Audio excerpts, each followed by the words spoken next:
Uh, where are we? Are we here? I don't know. We just kind of disappeared for a while. We I did. never We're back. left. I never left. Shan's been here the whole time. I've just been. Here the I whole got time. found again, so I'm back because I Excellent. got Again. found after trying to escape. Reborn. Harry Reborn. Don't even. Don't even. It's too soon. Welcome to episode 16 of the Six Pack Podcast.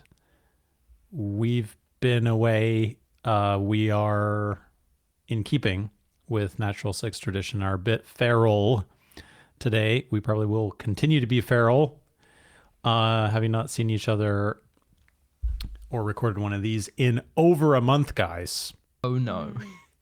It's been some time. The algorithm is ruined. It's completely ruined. Yep. Sorry. Cool. That's kind of our intro and housekeeping. We've been away. 3 episodes have passed. Multiple Natural Six updates have been published. We got lots to unpack, guys. We got lots to unpack. Yeah. Is there anything from 15, guys, that we should discuss? You expect me to remember that long ago? The sounds of frantic the sounds of there we oh my, what the heck happened there? The sounds of frantic googling happened right there. Wow. Shan's was a good doing animal The- ASMR. It sounds like the cats are fighting. And they might have set off the dogs. And the dogs have also entered the fray. Well, one's in the crate, so they can't fight. But one of them might have heard Adira because she was very loud. I heard it over my headphones too. Yeah. Cool. Well, yeah, I don't think we have anything to say. I don't have anything to say. We got some. I'll just say it's like, we got some good support in the chat for the controversial theories that have been, that was put out in the last episode. definitely. Our last episode. This Which is all going to was get the very 29th. confusing. Yeah. Yeah, very confusing. Was it very really quickly. that long ago? 29th of July, Shan. I feel like that's crazy. So we never actually talked about Dead Take on this podcast. That is correct. We have not. It feels like all right, now I got to put it on there because I I've thought just we talked seen- about it at least 5 times. All I've seen of the Dead Take thing is you playing the Dead Take, and I like, need to play Dead Take again, but the pause on like the funny on like the funny Balatro moment, like the funny Balatro reference. The funny Well- Balatro moment was quite epic, but yeah. we will get there. We will Yeah, get there. I know. Before we get there, though, we need to do some news, I think. We do. Okay. You might have to do 2 news. We definitely have to do two newses. So I'm gonna zip over to our lovely screen share here. This was the August news, guys. August came and went. There was a ton of stuff in August, including the Clax season finale, which I admit to not having listened to yet. I'm behind, but I bought a notebook to use for Patreon content for notes. So I plan to go back and listen all the way from the beginning again anyway. So I was like, I'll just wait until I listen to everything. Yeah, so I need to catch up, but Same here. I mean, maybe we all need to catch up, and then like in a different episode, then we can talk about it. that we can talk about the Yeah. whole Clax arc. Clack special. Yeah, so lots of good stuff. Anything specifically we need to mention news-wise From August? from August?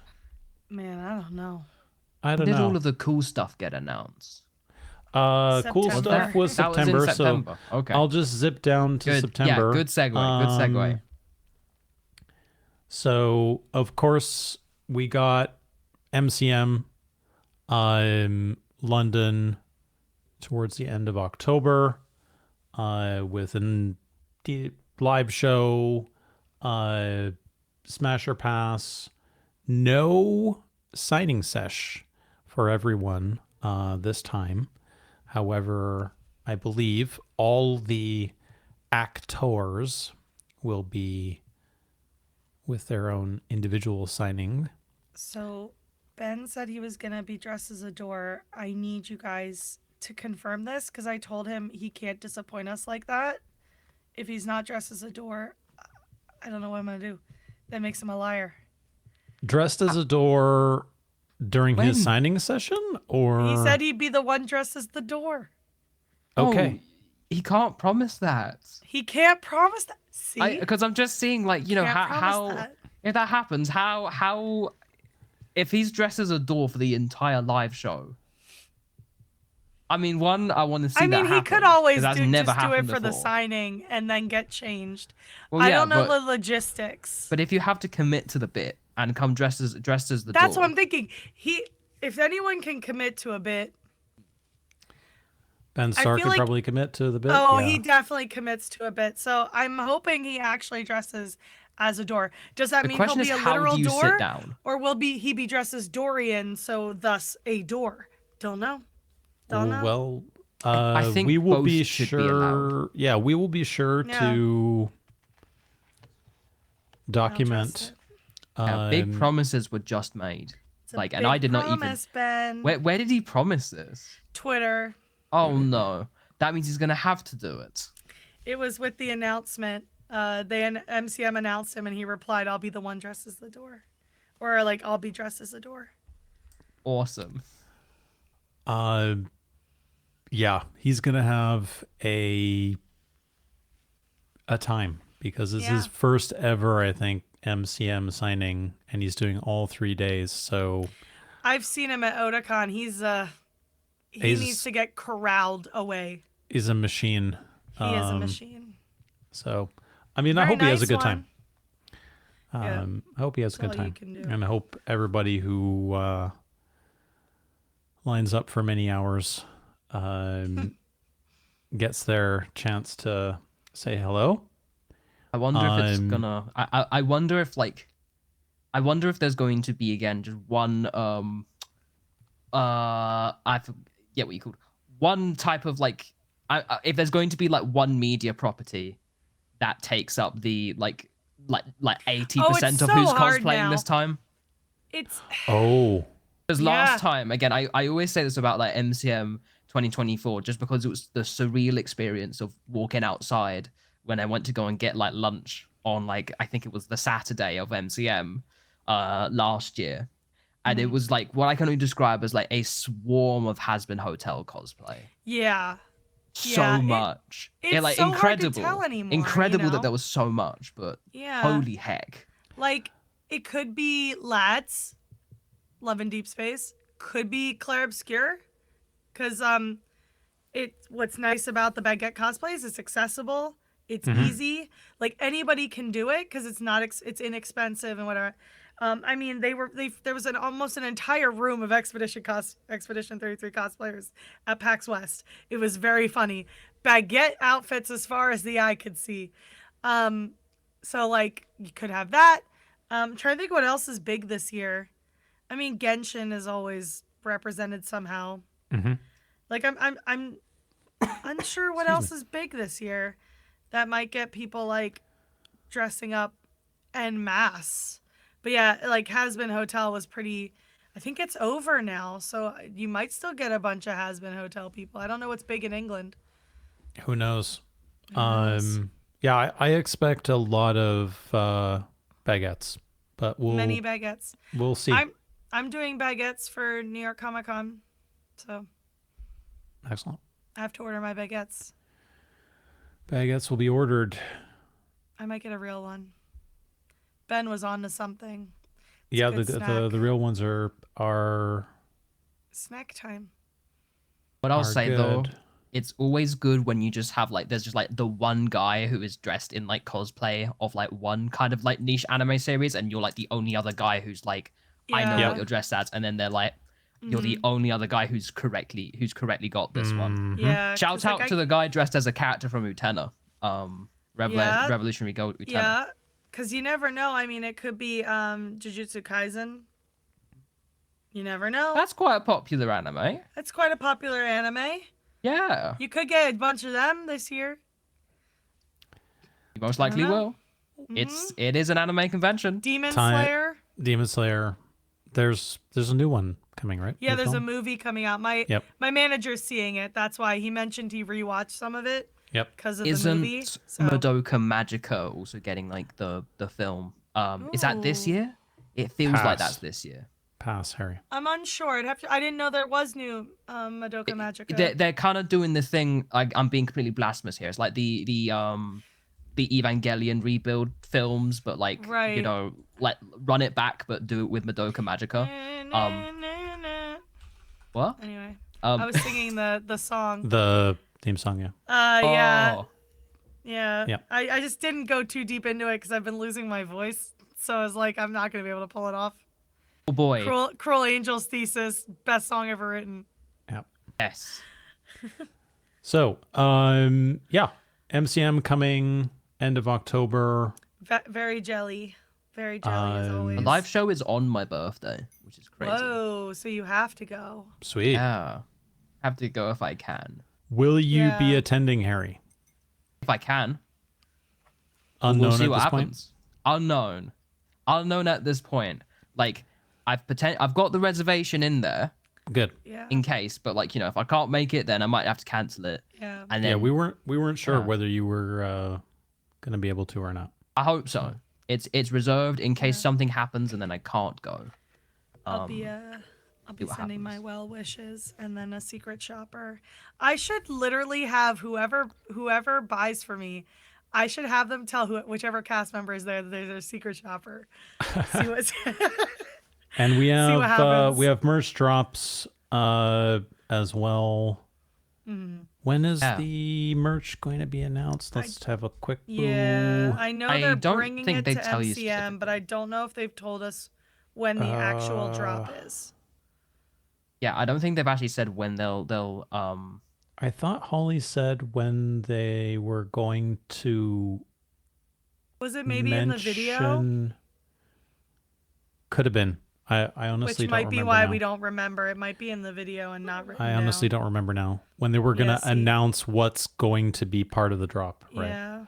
I think they just said it's going to just be at a later date before they, it's going to be at a later date before like MCM. I don't think it's in the cards for this month because I mean it's kind of stacked already. It's mega got lots stacked. of redactions. Tons of redactions. A lot of redactions. Yeah. Obviously DrKagon got fully funded. I think so bad. I forgot because over 300,000, I think. Yeah. I had such a month in August. Like Shan did not have a good time in August. And like time just blew by, and on the second I realized because I'd opened it on a tab, so I could go in and because I had all the concerts and I was trying to get through my credit card period, and I just completely missed it. And I felt like absolute garbage. It's all right. Very sad. It's all right. But they got the stretch goal, so there'll be a couple episodes which will be cool of them playing it. I think, if I remember correctly, I'd have to look at my backer emails, but it's not going to be out until like early 2026. So. Yeah, they said it was going to be a while. Yeah. Cool. I think we can zip down then maybe to cast news.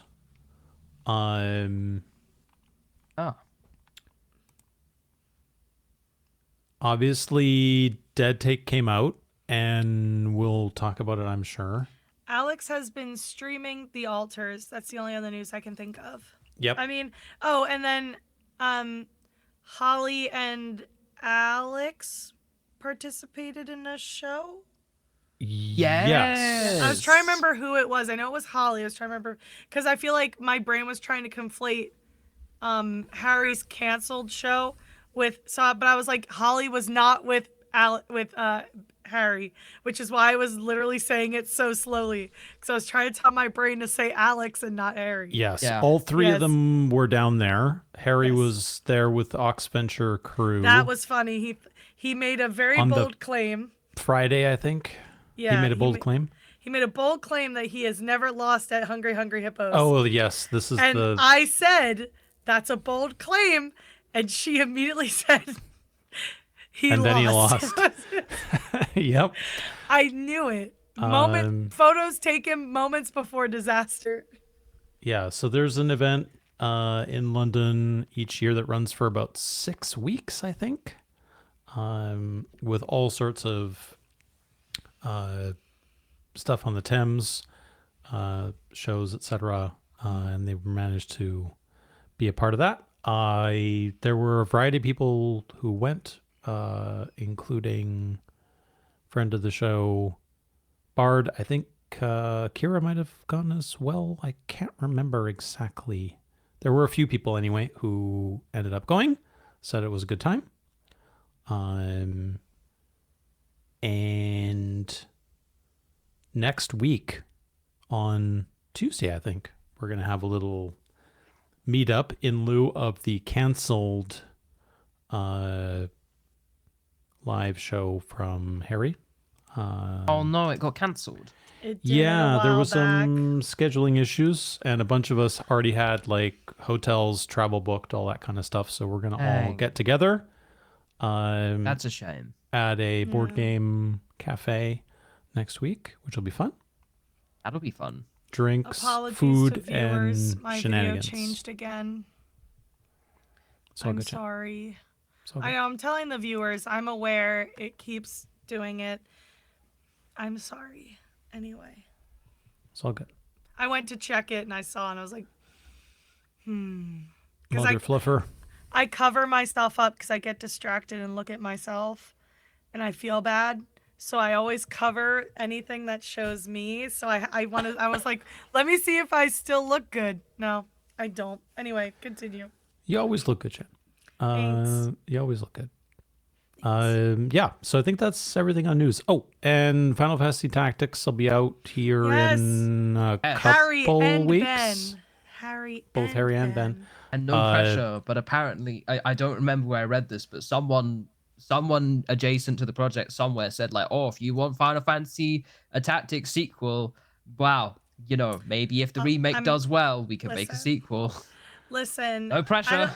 Any listeners may remember that one time, I think I said it on the show, but I know I said it to Doc, where I was like, I really want to play Tactics because Doc was talking it up, and then it was an inspiration for 16, and I have another friend who's been talking it up, but everyone told me it's unplayable, so I was like, dang, that sucks. And then literally the next day or something like that was when they announced Tactics. It was so funny. Doc predicted this. So I wanted to get one of the deluxe or something exciting, like a physical thing, so I could feel cool. I don't know if that's gonna happen. I haven't even decided what platform I want it on, but I want it. As far as I know, don't quote me. Square's doing the collector's edition without the main game. Yeah, without the game. Yeah. So you I can did see get that. all the collector stuff, of course. Because yeah, I played 14, and 14 has in Stormblood has there's some a Evil East stuff, Alliance right? raid. Yeah, the Alliance Yeah. raids are inspired by. Well, the idea is that Tactics was a legend, and they aren't sure what the truth was. So you're with like descendants of one of the characters, as if Evil East was on this planet. It's very cool. I really like the Evil East raids. So yeah, I'm super stoked. I would like to play right now. I'm sure I gotta would wait. like I'm sure I don't know how to pronounce it because I can't get to enough the points where they actually pronounce how it's spelled. If Alice, as I keep thinking it's pronounced, I'd love to play it. Unfortunately, If on EU, Alice. there's just no one who runs it. I just can't. I What? can't get in. Really? Nah, I can't play I'll it. help you, Harry. Me and my Oh, friend were able to get in. I'll the help raid, you. yeah. Yeah. Yeah, Let's play the anytime you Alice want. raids. I will do the Evilise raids with you anytime. The Evalis raids, yeah. Evalis. He said Alice with a space in the middle. Who is Alice? Who is Evalis? Yeah, so The final boss.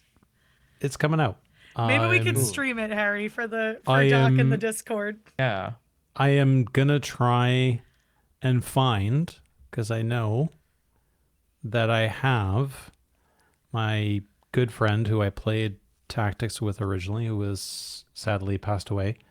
I have her game disc and case somewhere. Yeah. And I need to see if I can find it, and maybe I'll bring it to MCM, and maybe I'll get Harry to sign it at MCM. That'd be cool. That would be which would really be kind of cool. That'd be really cool. So awesome. I need to find it. It is somewhere in a box of mementos. I've got a couple of those in the loft I need to go and pick through and try and find. So that'd be cool. But yeah, coming out end of September with both Harry and Ben.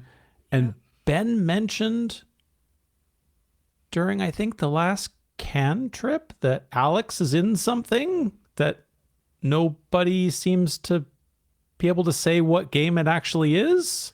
Yeah, they all watched some gameplay footage, and I'm like, how did you all have access to it? Which makes me wonder if I go and pick out a gameplay footage and just listen, if I can find him. So I've been thinking about it, but I haven't had time.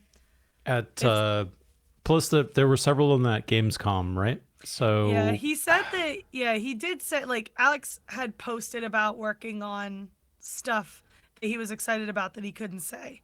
I don't remember when. It was like a couple months ago. I remember it distinctly. Yeah, because I started following him on Twitter. So we'll see. Maybe we'll have that be our sleuth thing for the next episode to try and find out what the guys might be talking about. Cool. I think it's time for us to do doing lately. It's been a while. So who wants to go first? We'll try and keep it short so we can spend a good amount of time talking about the episodes. Ooh, I mean, I can probably go first because I've just got the most simple stuff. Go for it, Harry. Yeah. I had a nice holiday. We went to Menorca for a little bit. Just, that was the first reason why we couldn't do an episode. It was because I went on holiday. It was nice, just got to hang out. I was going with some cousins and parents, that kind of thing. Very nice little time away from things. Yeah, but I mean, now that I'm back, I've been doing some other cool stuff recently, and they put the trailer out there so I can say stuff about it now. I've been working, doing a little bit of like extra help, like polishing this game by a Canadian studio. The game is called Zix. It's like it's like a weird like VR roguelike that's very like movement based in like has a lot of feeling, like it's kind of got a lot of inspirational roots in like say Risk of Rain and Risk of Rain 2. So imagine Risk of Rain 2 kind of like in VR, but you've also got really good, really, really interesting movement. That should like logically speaking make you feel very motion sick because you are like zipping around, you're doing super jump, going all over the place, but it actually feels really quite nice. Actually, it feels quite nice, and they do some cool things in there that's very much along my lines. If you know me and my development stuff with some of the VR games that I have worked on previously. But yeah, that's been nice. The game is going to come out hopefully. Hopefully, as in the final build is pretty much in. So we're just, keeping our fingers crossed that it all gets approved okay. Should be for the 18th of September. Yeah, so that's only a few weeks away. That's brilliant. Yeah. And outside of that, also, I don't remember if I said this last episode but we don't think we did, so I'll just say it anyway. I finally got to finish Expedition 33. Yay! I did it. Now we can finally actually talk about spoilers for that game. Except we've got too much to discuss this episode, so we probably won't be. But I'm finished now. I know how the game works. I know, I loved it when the guy said this really was our Expedition 33. I loved it when I got to, and there was like, the thing, and I got to the characters gasped and said, "Oh, it's the Clair Obscure."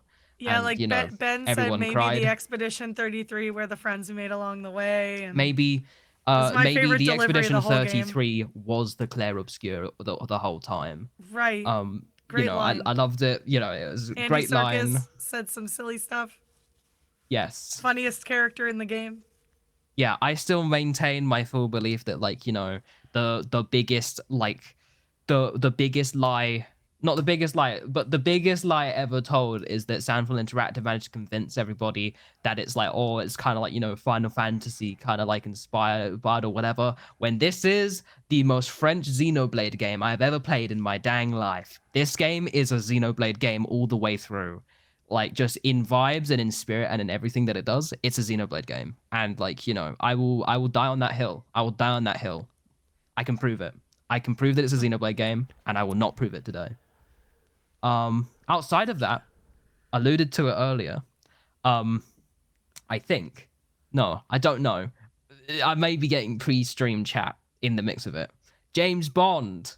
So I like Hitman, in case you don't know. I love the Hitman games. IO Interactive released a big 30-minute trailer, 007 First Light. Game looked very good.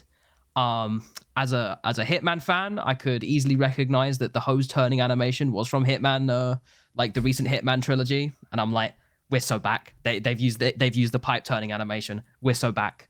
And how the pipe climbing animation is the one from 2016 and Hitman 2 before they changed it in Hitman 3. That's very fun. I like it that Agent 47 has the force powers of just making anyone not be able to just only be able to see clothes and not him. He's got that force power, and then we switch over to James Bond and he just seems to have the power of can just do full Jedi mind trick just on anybody, and I'm excited to see how that goes down because that seems diegetic wherever you're at, create the diegetic bluffing system. I don't know how the hell that works underneath the system, but that seems very fun. And I do just like that basically the enemies in this game, the enforcers, are pretty much people who just won't believe your BS. It's just who is this guy? Who is this guy pretending to be one of us? Who is this guy? And also what I really enjoyed was the plane sequence because, oh my god, if you've not seen the trailer, too bad, I'm talking about it. There's a little plane sequence, and you're fighting through this plane, and then there's basically the option where you can push the shoulder buttons to make the plane bank back and forth, which just flings you and flings everyone all over the place while you're fighting in it. And I'm like, oh my god, it's so cool. And the funniest thing is they're so honest with the gameplay, and I honestly respect this move.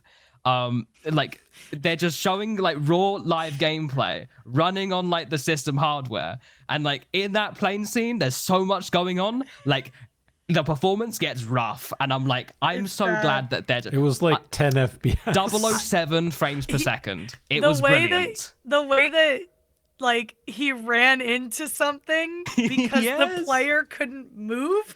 It was so funny. Yeah, it was so funny. And that was purely, I just saw that as being man, this is gameplay, and I'm very happy with that. I liked it. I think it added character, unironically. I think all game trailers need to have some random frame drops in them, actually. That's going to be my hot take today. Having a bit of jank is it's charming and it's honest. Yeah. I like that they're honest with us instead of being oh, look how great it runs. And it's in a very choreographed thing so that it looks really good. Very narrow vertical slice. And they're just so this is our take on the Uncharted scene. It's not done. You're gonna tell. You're gonna love every second of it. And I was my days. I did. I did when James Bond got stuck on the crane because the frame Yeah. rate was so bad. I laughed so hard. It was great. It's so good because like my funniest thing that I love, if you just watch, I need to just send some Hitman videos, but just if you've not watched a Hitman speedrun video, you should just watch a Hitman speedrun video from the latest trilogy, because you're not allowed to jump in Hitman outside of, like, you know, getting to certain points. So there's no full damage that exists in the game, but gravity exists in the game. So you can a lot of speed running, which involves going slightly out of bounds, just has really funny moments where you basically have to throw a muffin. It's all about a blueberry muffin because it has collision. You throw a blueberry muffin into like a little pole to give you just enough of a ramp to basically awkwardly kind of do the crane thing, run up on like a sideline, and then you just like start falling with no falling animation, and he's just like running in the air as he is falling, and it's so goofy but so like it's so good. I love it. I love it so much. I can't wait for the speed running for this. Oh my god. And also I think James Bond in general, James Bond as a character is like a reverse isekai. Like, he's an anime character who, like, he's an anime character in the body of a British or Irish man. Yeah, they get a lot of Irish guys. They got a Scottish guy too. Yes. True. It's coming out like mid next year or something. No, like March. that, right? March next year. March 31st. Harry and Yeah. I are gonna be day one players. I am, yes. 100%. Oh, goody. We Yes. will I look be forward to it. parked. We'll be playing it. I want that plane running at 7 FPS. I want to have, if I get a single frame up in that game, I'm going 007 FPS. Yes. Yeah, he made that joke a lot of times. For the audience, I came home. I had worked that day. I said, "Oh man, I want to watch it," but like, I'm with the dogs. And Harry was like, "Well, could you actually wait? Because I want to watch you watch it." And I was like, "Yeah, okay." So Harry and I watched it. Harry watched it a second time with me, so I could watch it. Yeah. I'm a James Bond fan. I'm a big James Bond person, so it was very fun. Oh yeah. They're also doing Indiana Jones I still need to play Indiana Jones and the Golden Circle. expansion, right? Yeah, they did announce the DLC. Mm-hmm. Awesome. I still have to This play is just it, though. This is also just a mini disclaimer. I'm saying that genuinely, that I like the 007 FPS, like, you know, bit and the plane thing. That's a technically like fudged scene. Just game development is fudged, and getting all of that working the plane is fudged. Please don't hate me, IO Interactive. I really like your stuff. They're coming for you, Harry. Damn it. Yeah, that's everything from me. I think. Yeah, that's everything. What about the thing on your desk? Oh yeah. Also, like it was like back in March. This is like fine. But I finally got it. I got some bowls. Like this is a tiny bowl. So like, you know, not like the big bowls that you got me, but like, how many cookies can you fit in that bowl, Harry? One. Literally, the hole is big enough. Like, this is my fit. This is like, you know, hand size, and I've got like smallish hands. So like, this can fit one cookie. This can fit one cookie in it, a snack portion. But it's a nice bowl. I like this bowl. It is like a nice kind bowl. Of blue terracotta. It's like the color of my friggin' green screen here. Are you planning on selling the bowls? No. No. I'll have them for me, thank you. But I'd like to go back there. It's the Dundee. There's like the Dundee pottery workshop, and I've forgotten what their name is, but I'll remember what their name is for the end of the episode. But they're really nice. They like do a 4-hour introduction to pottery session. We do wheel throwing because I'm bad at art, so I'll happily do wheel throwing though. Wheel throwing is a lot like technique, structure, make bowls, and I like bowls. I need bowls to put like popcorn and crisps in and cookies in that order. Yeah. Excellent. Yeah. Right. That's everything for me. Sweet. Shan, what have you been up to? Oh boy. Aside from crippling depression, so I played Dead Take. I streamed most of it. I'm a baby I don't like tension.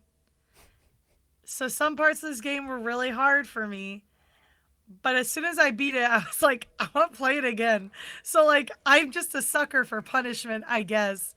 I had a lot of fun playing it, even though I was like terrified. Lots of puzzles. I got jump scared a lot, mostly by Ben. And I made my disdain known many times. There's one scene in particular that I think I wish I could just unhear, but it's fine. It is what it is. But yeah, it's really spooky. I think it's like I never got to tell this person I didn't like. There was someone in a server I was in that I didn't like, who happened to say like they were really not impressed by it, and I was like, so you don't like escape rooms? Like, it's literally just an escape room with like jump scares, and I don't mind that, especially because I'm a baby, so like I was scared. My favorite though was the jump scare that's supposed to get you, but I accidentally avoided it because like there were these kitchen cabinets that open weird, and in one of them was like a mannequin with a scary face on it, and I opened it, and like because I had opened it from the side, when I didn't notice it, and I looked, I was like, oh look, Doc, there was a jump scare in there. It didn't get me, but don't worry, every other jump scare did. But I missed a couple things, so I do want to go back and play it. Ben is great. Because you get to see all the actors do real video. So you get to watch all of them actually act, which is super fun. Neil was great. Ben was great. Ben scared me at one point. Like, not jump scare, like he scared me. I was like, that's a scary man. And like Abu is scary. Everybody's scary except I think Matt Mercer. And that's funny. But they all scary because they were because they were British people putting on American accents. No, but that was terrifying. I will say Ben did quite good. I think the hardest part for me to swallow was that Ben was supposed to be 27. And I found his ID and I only clocked it because, like, you know how when you have years and dates that are significant to your life, that they stick out to you? My sister was born in 1998. So I saw you find his ID really early in the game, like really early in the game. And I picked it up and I literally said out loud, there ain't no way this man is 27. Like, it said he was born in 98. And I was like, I mean, it might be because like Ben and I have talked to each other about being in our 30s. So for me, it's like the second I saw that, I was like, ain't no. Can't fool me. I don't know if it would fool somebody else, but it did give me a good laugh. Jimbo, the accidental Jimbo, gave me a good laugh. But yeah, it's great. It's spooky, but it's great. I recommend it. I liked it. I think I'm gonna play it again. Best performance is Jane Perry. Oh yeah. Oh, so good. Like everybody was. Laura Bailey, also good, because like you only get one clip of Laura Bailey, but because of all the things you learn, it makes it like really scary, like just really scary because of the implications. Same with I only know her by her stream name, Alana Pierce. I do know her real name. Okay, her too. Like whatever, like some of her stuff was really menacing and scary because of the things that you find out about the characters. That's what makes the game truly scary in my mind, is because you'll learn things about them and then you'll find a clip later and you're like the Laura Bailey one is like sinister, but it doesn't come off that way. But I'm sitting there like, oh God. So I would say some of the audition tapes are the same way. But yeah, it's just really great performances all around, in my opinion, in a really scary game. And also Abu / the dev team posted, like, I don't know if anybody else saw this on Twitter, but they posted like the headshot versus the scary headshot. Because remember how everyone had scary faces? And I was on my Twitter, I just kept seeing them. I was like, go away, Sam, go away, Ben, go away, Neil, go away, because they just kept showing me the scary faces. I was like, Abu, please, I cannot do this right now. But yeah, great game. I really liked it. It's short. Highly recommend it if you like scary games. Unless I'm a baby and it's not scary to you, and that's fine. But the mouse room, I think should scare everybody. Just saying. Played a lot of Final Fantasy 14. I finished Shadowbringers officially, and now I'm in the patch content. Last night I got to a particularly huge scene that like I knew stuff about it, but I didn't know what it was because I didn't want to Google. It's really hard because this game's been out a really long time, so obviously you can't avoid every spoiler. But I was really trying not to find out the details of stuff on my own. I was waiting for the game to give it to me. So I finally got to I'm just going to read the quote really fast because I literally sat there like this when I got it. And it was, herein I commit the chronicle of the traveler, shepherd to the stars in the dark, though the world be sundered and our souls set adrift, where you walk, my dearest friend, fate shall surely follow, for yours is the 14th seat, the seat of Azim. And then he did the little gay wave, and I was like, let's go! I was like, I kept telling everyone, I was like, we're going to go beat up Elidibus. Let's go. Everybody line up. We're going to go beat up Elidibus. But it was so, and Jonathan Bailey does a really good performance in the couple of scenes around it as well. Because Jonathan Bailey is in Final Fantasy 14, if you didn't know that. So yeah, I was like, and then we had an appearance from Joe Dempsey again, who I love as Ardbert. If you don't know who Joe Dempsey is, you do. He was in Game of Thrones. He played Gendry. So yeah, just great stuff. I was so stoked. I've been waiting to get to this. It's like the quote big twist. It's supposed to like answer a question that like they've been feeding you for the whole expansion and even before then, but like they really are hinting at it throughout the expansion. I was waiting and waiting for them to finally get there. What is Elidibus cooking? Well, right now, nothing. So I guess I'll find out. Currently in a tower, being sad. I also cried during his little speech where he was like, you know, the rains have stopped, but you're not here to see the sky. I was like, oh, that hurts. Don't do that. Whoever plays him has a great voice, by the way. Really great voice. But yeah, so I stopped immediately though, so I haven't finished the patch, but I'm excited because I also know my favorite NPC comes back in the next patch. Emmerich de Borel, played by Blake Ritson. He's back. Anyway, speaking of Blake Ritson, look at this swerve right into Gilded Age. I watched all of the Gilded Age. It's fun. It's great. You need a comfort period piece. It's another Julian Fellows, John, the guy who did Downton Abbey. But it takes place during like the Industrial Revolution in New York when like the new money people are rising up and conflicting with the old money people. The cast is great, but Blake Ritson plays a closeted gay man. Very fun. Not so closeted anymore, but the cast is great. It's so much fun. Like it's just cheesy goodness. And it ended up like really catching up by the season 3 finale, but I missed I wasn't caught up by then. But yeah, it's really great. If you like a fun period piece, the Gilded Age is great. Cast is phenomenal. It's like half of Broadway and then a couple of British people thrown in there. Cannot recommend enough. It's a lot of fun. What else did I do? I saw My Chemical Romance twice in this. It's like, that's the crazy thing, right? I somehow saw the same band twice since we've seen each other. I mean, it was within a week of each other, but that's fine. So I saw the Long Live the Black Parade tour in New Jersey and Philadelphia. God, this thing would need a whole podcast episode of its own. It's crazy. I don't know how to explain it. I tried to explain it in a voice chat we had 2 Tuesdays ago in lieu of having it was when everybody was in Gamescom. We had our own little serving cantrip, and I was trying to describe this show to people. It's crazy. They're very theatrical. They're very fun, but it's essentially like to shorten it. The Black Parade's been dead for 17 years because My Chemical Romance killed the Black Parade after the tour. It's a whole thing. And they're brought back by the Grand Immortal Dictator, and they're on tour to show the music of the country of drug. And every concert has like different weird details and things that kind of tell the story even more.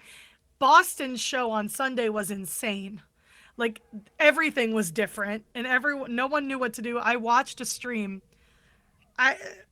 It was crazy. Anyway, greatest concert I think I've ever been to though.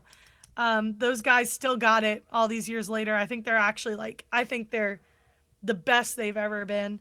So I really hope that means there's new music coming, because they're about to go on a 5-month tour hiatus before they start one of their international tours. So new music, please.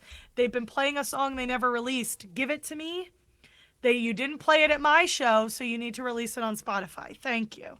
But I did get to see them playing Living on a Prayer in New Jersey, and that was weird, but fun. That sounds weird, but it was weird but fun. I'll have to send you a video. It was really cute. Like I thought it was funny. Some people were mad because they thought they were going to get a new album announcement because it was the New Jersey show. And they were like, oh, we were disappointed. I was like, okay, then you're a loser, because I think it's hilarious that Gerard Way was like, you know what we're going to close with? Living on a Prayer. So yeah, I could talk about that all day though, so I'll have to find another time to talk about it. Sports, been doing a lot of sports. Eagles are back. Go Birds. They won against their rivals. That was great. I've been to a ton of Phillies games. The Phillies are great. I got to see their new closer who has a really cool walk on. I'll have to show you guys that too. It's crazy. It's so cool. I got to see it in person. But the Phillies are looking really good, so hopefully you'll get to see me go crazy about the Phillies into November, but we'll see. Have you got a hot take on the Phillies, Karen? Oh my God. So I was online during that. My friend and I were watching, I think that was the night we were watching Skyfall. It was either the night we were watching Skyfall or the night we were watching Spectre. And I didn't want to say anything the whole movie, but I was watching it play out on Twitter. So the movie finally ended. I was like, Joe, I know we want to talk about this movie, but I have to tell you what happened in this Phillies game. She's awful. Like, that was awful. So I'll do a brief rundown. So for those of you who don't watch the Phillies or haven't been online at all, there was a game in Miami. There's a lot of Philly fans down in Florida. A lot of people have moved to Florida. So there are a bunch of Phillies fans up in the stadium, even though the stadium was also completely empty. And a player named Harrison Bader, hit a home run. It was his 15th home run. And he hit it up there, and nobody had it. I cannot stress this enough. There's an angle where you can see nobody had it. There was a woman in the row above who reached for it. But if you don't got it, you don't got it. So this guy had come down the row to try and get it. He got it, gave it to his son. And the Karen chased him over. It, in this case, is the ball. Oh, the ball, the home run ball. Yes, my apologies. The home run ball. So this Karen literally chased him down. I'm not even looking at Harry. I can't wait to hear what he thinks about this. So this woman chased him down. First of all, laid hands on this man who had given the ball to his son. She grabbed his arm, and essentially, because someone else had shown that there were these girls, you could see them watching on the footage, cracking up the whole time. They had filmed the interaction. So she was like yelling, "That's mine. You took it out of my hands. That was my ball, blah, blah, blah." And just going on and on to this guy. And so finally he just said to his son, "Give me the ball." He gave it to her and told her just to go. Take the ball and go. So initially, the Marlins announcers had been on her side. They thought, because you could tell later she never had it, but it looked like it bounced off her from their view. Sorry, I need to pause the story for a second. My only comment so far is they have VAR for who catches the ball. They have the equivalent of VAR for who properly captured that ball afterwards. So they did a post play-by-play. Well, the camera had still been on them, because usually they'll show that because you want to see who gets the ball, because they'll usually hold it up and, whatever. It's usually a kid, fun thing. Yeah, they'll give it to a kid. So they were following because there had been a home run, and they were presuming to see who got the ball, especially because sometimes, depending on what kind of home run, the player or the league may ask for the ball. So they want to know who got it, because then they can go talk to them, because usually they'll trade them like Okay. a normal signed ball from the player or some gear or something if they want the ball back. Okay. Yeah, is a so special they'll ball. usually they'll have a camera trailing the person. That's how they caught this. So the Marlins commentators thought she had it. But as the thing, it's really funny because I've watched the clip. It's really funny. As the interaction played out, she lost the commentators. The commentators were no longer on her side. They were like, ma'am, calm down. Like, it's not that serious. Like, my God. So, so a bunch of videos came out about it. So at the end of that clip, the Marlins commentators like, I wonder if we can send somebody up there. So the Marlins did send somebody up there. This story just keeps getting crazier. They sent somebody up with some gear, some stuff for him. And apparently he was like the couple rows there were his family and friends or whatever. He was there celebrating his birthday. So oh no. This woman, because the woman from the Marlins is like, I'm so sorry again. I hope you're okay. Happy birthday though. So throughout all of this, he ended up getting invited down to the tunnels, and the guy who hit the home run gave him a signed bat. And I've seen the video now, but there's this bit where like Harris like, I'm really sorry about the ball, man, but like I've got this bat for you here, whatever. But there were like pictures of this woman like looking all proud of herself. She got booed out of her seat because she was like showing off the ball and flipping people off as if like she was proud of herself. And it's embarrassing. Like we're all and she's a Phillies fan, so we were all like, we don't claim that woman. Like I've got an important thing. I mean, like, go ahead. Yeah. Why was the ball so important though? People just like catching a home run ball. It's a free souvenir, man. Like, oh man, this player from the Phillies hit a home run. I got the ball. It's so cool. Like, what are you gonna do with that ball? You can put it on display. Yeah. You can get it signed. Sometimes, like I said, the player will sign it. Yeah, put it on your shelf or whatever. Like I caught a home run ball. You have to realize once it starts becoming like an incident that, like, you know, maybe, you know, the moment's a bit tainted. Maybe it might be time to let it go a bit. I don't know. Yeah, she literally. This woman just tripled down, man. Harry, I'll send you clips because I've retweeted and bookmarked a bunch of them because I wanted to show them to my friend after the James Bond movie. But like, it's bad. Like the girls who filmed behind her, like she was screaming at this guy. She's like, "That's mine. You took it from me." Wasn't this like also so this wasn't because I think like also a few, you know, it's not been a good day to be it's not been a good week to be like a kid who's a fan of sports, because like wasn't it like super early in the week that there was like some other guy just the stole clown who yeah. stole the hat from the kid, and then also doubled and tripled down His afterwards. statement was crazy. Oh man, like essentially calling that kid a loser because he wasn't fast enough to get the hat that he never got a chance to grab. Oh, that I will say. Okay, Missive. I think that one. I hope that one. I don't know if that one is. Gosh. I think that one might be misinformation. I think that that one you're thinking of was confirmed fake. He wasn't that crazy enough to post that. That was just someone troll. That was someone doing a bit of trolling. But the problem is that it's hard to tell. Yeah. Yeah. My understanding is that he did double down though afterwards, and Yeah. It definitely wasn't a good couple weeks to be a young kid who likes young sports fan. Yeah.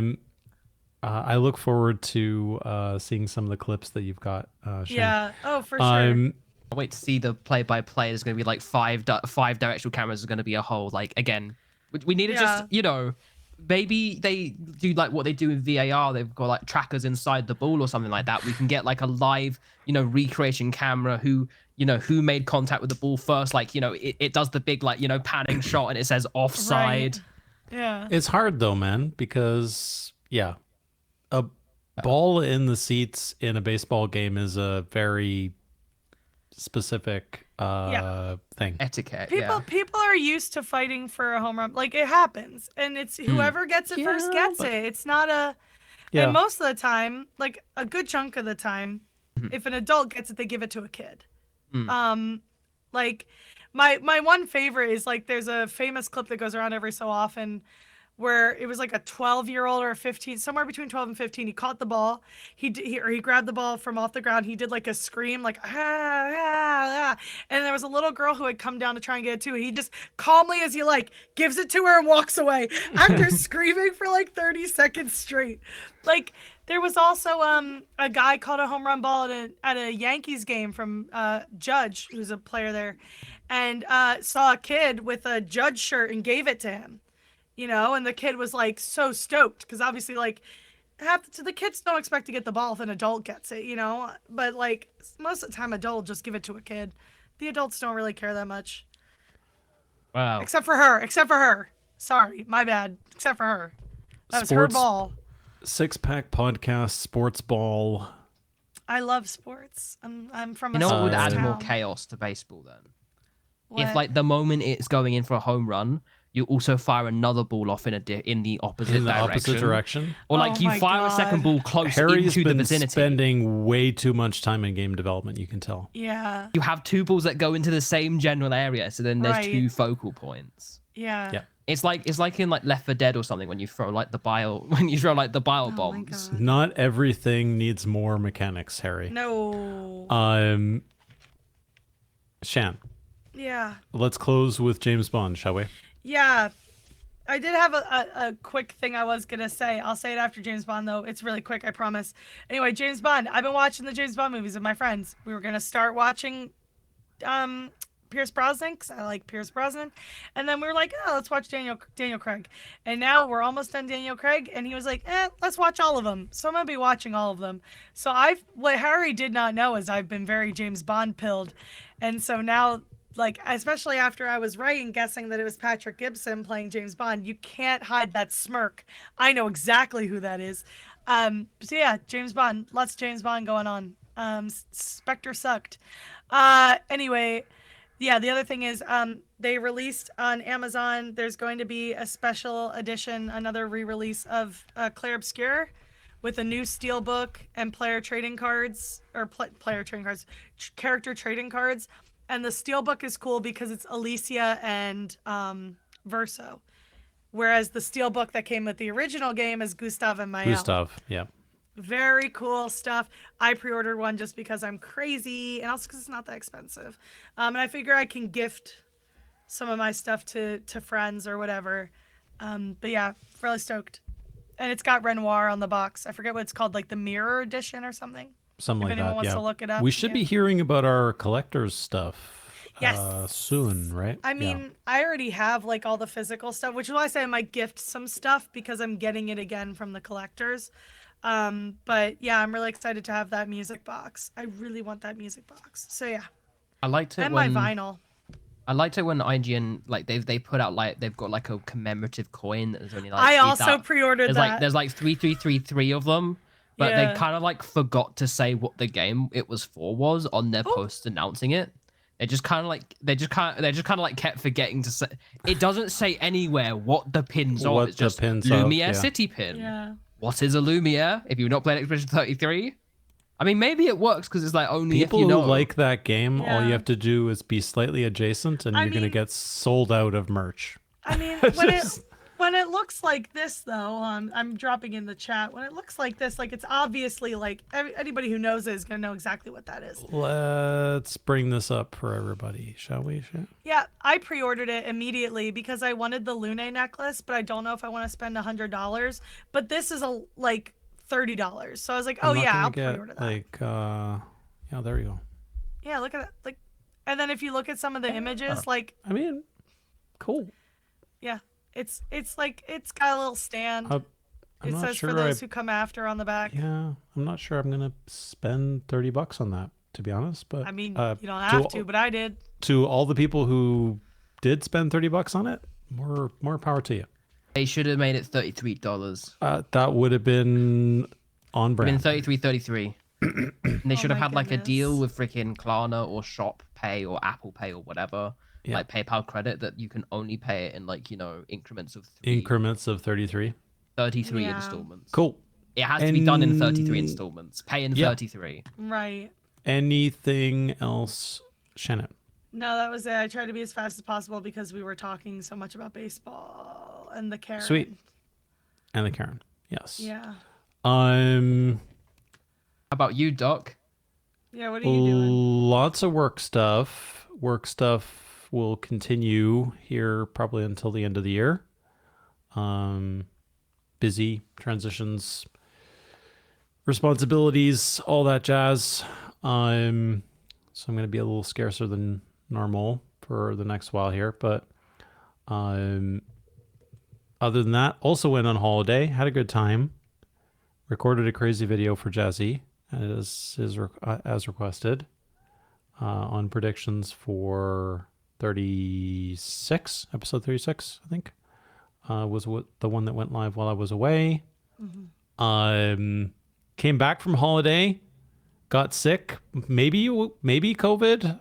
I didn't do any tests, but I was down for the count for about a week or so. Not fun. Just finally getting back to semi-normal here. I don't know, 10, 12 days later. Also played Dead Take. Had a good time with it. Had a good time with Shan playing through it and watching her entertaining reactions.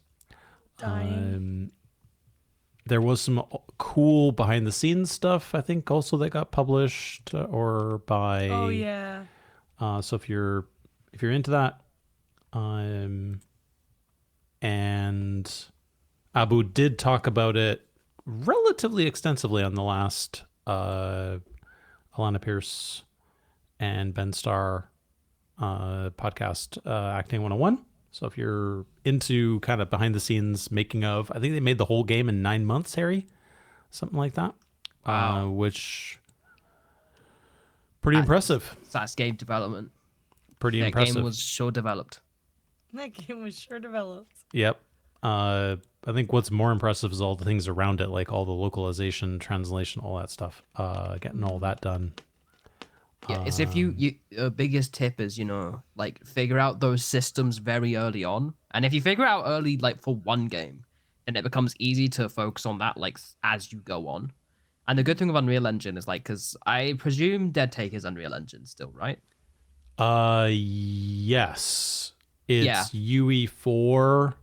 And there was a whole long discussion on the podcast around on an interview I think I saw from Abu talking about with someone asking him, how did you get FMVs to work inside of UE4? Nobody else seems to be able to do it. How did you guys do it? And he had a little glint in his eye talking about his team. Because Unreal UE4. Engine give you some nice like tools to do some localization stuff with as well. I've been learning the Unity localization package for doing. The demons, they're here.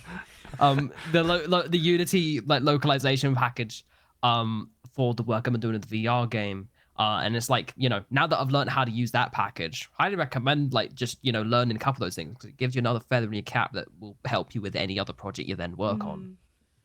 It's important to think about. Yeah, knowing those systems is big. Because it's all about, it also impacts how you end up making UI specifically, because everything that works well in English doesn't work well in all languages. And yeah, especially important for like, again, a very puzzle focused kind of game. Mm-hmm. Yeah. Yep. Especially with where language is a pretty significant component. Yes. So yeah, check out Dead Take if you haven't already. Had a bit of a gaming hiatus while I was away. I didn't play anything while I was on holiday, which is unlike me. But lots of other stuff going on. And since I came back, I'm playing Hell Is Us, which is a pretty cool game from some ex-IDOS Montreal devs, including the one and only JJB, who is of Deus Ex fame. And so they've got a new studio, and Oh, wow. that came out, which is pretty cool. It's a kind of like, I would say, 8 out of 10 game.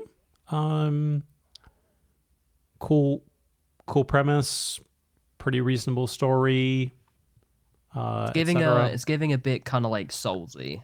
It is a bit Soulsy. I've seen one screenshot of this, and the guy standing in like the Dark Souls, I'm about to do some Dark Souls stuff kind of pose with the Dark Souls like camera angle. Yeah, like, you know, you got the sword out slightly to the side like this, Slightly and to you're the side. framed in the middle of the screen. It's perfect. You've got left and right UIs on the side. I'm looking at being like Souls-like. Yep. Definitely Souls-like-y, but has an interesting take on how all that plays. And yeah, just a fun little game.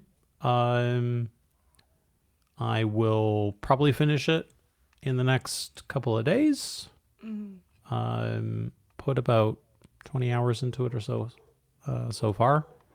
Other than that, that's kind of probably, that'll tie me over till Tactics, I think. And I got to play through. I've been back playing through Nier, so I'll probably go back to that before playing Tactics. And otherwise, through the photo on the Discord, I finally got my con goodies framed. They will be going up here in my office at some point in the next little bit. I will try not to spend too much time talking about this, since I know Shan is a lover of the new Superman. I watched the new Superman, and I didn't love it. Don't worry, I had to hear all about it in another server I was in, but like some of their arguments were weird, so yeah, I didn't vibe with it, I guess, at the time. Maybe it was just a bit too silly for me. So didn't love it. But acting was good. Action sequences were pretty cool, but otherwise, just wasn't quite what I was wasn't quite what I was expecting. But still had a good time with it. And in other news, my daughter has found One Piece. It's You've been real. watching that for a long time. Yeah. I don't know if she'll be able to catch up since she's starting No, never. season Never. 1. So, that's what I have to look forward to. Listening to her quoting One Piece. Good luck, Thanks, Harry. both of you. Thank you. That's it. I forgot to mention that I did buy Death Stranding director's cut. It was on sale while you were away, so I bought it. Death Stranding 1. Yeah, the first one. I didn't say 2, but yeah, that one, the first one. The only one that has a director's cut. So, Yes. yeah. So I did. I hope our listeners can use context clues. But yeah, I forgot to mention that I did buy it. I just haven't played it yet, but I did buy it. It's bought. On PC. Yep. Cool. Yeah, you'll have a good time with it. Yeah, I'm excited. Have you played Death Stranding 2 yet, Harry? Oh, I don't have a PS5. I want to though. Oh, you don't have a still- PS5. I Yeah, want to. I'm though. still- Do you want to I'm come still- use my PS5? Yeah, Come on over. yeah. Don't worry. I'll be Because over that in a is bit. the most financially effi- responsible Yeah, That's the way most to. fiscally responsible Yeah. way to get a PlayStation 5. Yeah. Yeah, that's. Yeah. Fly Yeah. across the Atlantic I and think stay at Chan's genuinely house. what like my Yeah. plan might be is potentially get like you can like rent out a PS5. You can get like there's like some services here where you can like rent some consoles or something like Rent that. a Like PS5, lease yeah. it for a month and then you can like return it. I think I genuinely might do that because I really want to play Death Stranding 2. I really friggin' want to do it, and I'm gonna do it. I'm gonna do it at some point. I just don't know when because I need it. And I've done a really good job at like dodging anything about what it's about. Cool. So yeah. Well, maybe based on things that might come to pass, Harry, you can treat yourself. That would be fun if it happens. That would be cool. Yeah. I'd like to get a PS5, or I'd like to get access to a PS5. Yeah. Cool. Anything else doing lately? Well, Adira's watching you guys pretty intently. So. If not, we will postpone our lovely art showcase. There has been some super cool stuff in the Discord, though, so we will get to that. I think it's time for the spoliers, guys. Spoliers. Heck yes. And I don't know how I'm going to do this. 35, 36, 37. Good luck, everybody. I think we will have to be very broad strokes, I'm afraid. No, I think that's also These- fine because politely speaking as well, I do not remember like the fine details of all of these episodes. Right. Maybe we'll start at the beginning with 35, which will be Yeah. the one that none of us can remember. I do have some notes. Adira's sitting on them, but I have them. So I think pre 35, actually, we talked about on this podcast. In fact, we talked about planning and how to, how players can necessarily do planning, whether you do planning off air or on air, and the difference in planning for a show like this versus planning when you are A home game. in a home game. They had a plan and they kind of killed it. In fact, Yeah. they almost overplanned. Yes, that is the one. That is what I do remember. I do remember just the action surge. How I've been like, you kind of aced that. You kind of overplanned, but Yep. good. Good. Yeah, it's good that they finally got one win. That finally, I mean, it again, as they said in the action set, it makes sense for them to want to like super plan, like what they're gonna do, because every other time it is gone slightly wrong when they've underestimated them, and also especially because the last time the gang has underestimated or like not thought the plan through all the way to its end. Right. It does lead to a domino effect that does lead to them quite literally carrying the body of like Parvus right now. Yeah. Like directly plan going wrong can be directly attributed to Parvis getting core NPC death. put in a bin So or put in the bag, as the case may be. Yeah. Yeah. But yeah, I mean, Shan, you got anything in your notes you want to grace us Okay, for 35? Excuse me. The Adira, princess you needs do to be have moved. to move.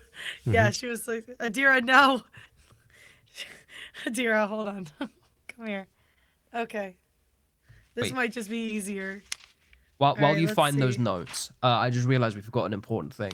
We had What? friggin' like we we did have some predictions. predictions for 35. You're right. We had prediction for 35, but because I didn't specify mine was going to be 35, I'm going to like assume that I could have been allowed to have them for all three of them. Shan's being attacked by her cat right now. She was holding on to me real good. I think she did get me, but it's Hmm. fine. Don't worry about it. So this was predicted during 35. Yeah. Dog predicted there was going to be radiant flashbacks due to Somnium exposure in 35. I don't think that happened. Nah, Radiant's been a nice boy. He's been good. There were only He did get a little high, but he didn't like it. There were only High was not good. there were only flashbacks due to other things. Yeah. Yes. That did not include somnium exposure. So Yeah. And the other thing, we'll go for the quick 36 one as well. You said while on holiday. You said that one while you were on holiday. That Somnium was going to be smoked in 36. Also, I don't think that happened as well either. Neither happened. Nope. I mean, other than somnium being set on fire in 35, Yeah. there was no somnium smoking. Very yeah. disappointed. Now we go on to the other ones. Now, I think we'd both written both of these with the intention of it being 35, but because we haven't specified 36, we should also clarify. We should also have it be for both of those as well, because that would be really funny. Because I'd said last time, okay, don't worry, Elowen's gonna fail a stealth check. Was gonna be my prediction. I don't think she failed a stealth check in the last 3 episodes of this show. No. Did she even roll? Did they? I don't think she's even. I rolled believe a the stealth only check. person to fail a stealth check is actually Dolly. Dang. Loud incorrect buzzer. Yeah. So this is the most loud incorrect buzzer I possible. do find it very amusing as well that Alex also whipped out the grease spell. Yeah, Yes. twice over a couple episodes. Yeah. So we now have added thematic. Alex is power. taking some good notes from Andy Farrant of Vox Venture, the iconic Corazon just cast Grease. Yeah. Shan's prediction was that Radian takes the Somnium Tunnel. Hank There or was you. supposed to be a really bad tunnel. Yeah. Hank or you, reconnaissance in the tunnels. Neither. Neither Neither of happened. those things happened. Nope. In fact, I think Alex So has forgotten that you exists. He hasn't. That's okay. He's got stuff going on right now. He'll remember. It's been a lot for I right now. It's because they've been in the dungeons. They don't want to just kind of like make the whole vibe a bit awkward by being like, and I sit here for an hour and I bring back you. Yeah. He'll remember. We trust I mean, him. Dolly still got Radian's letter too, so there's some stuff we just can't really worry about right now. Oh, the one that he gave her, right? Yeah, like there's not been an opportunity to really look into it or talk about it. She hasn't had it at the table, so I'm assuming, Yeah, I wonder if that just ends up being kind of like brushed under the rug. Yeah.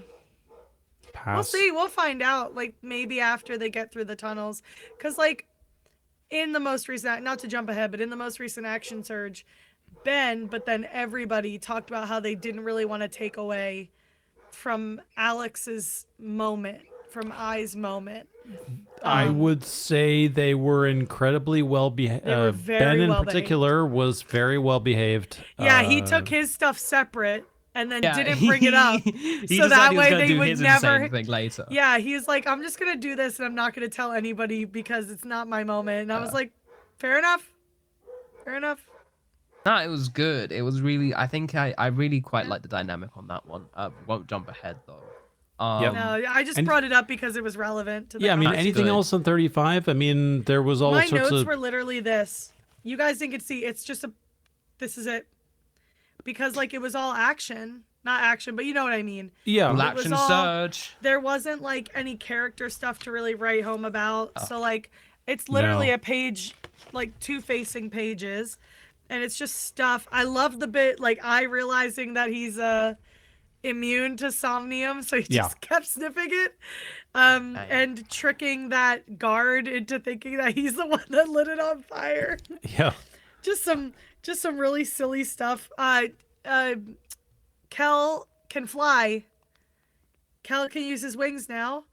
Also, he had a pet raven named Raven noises.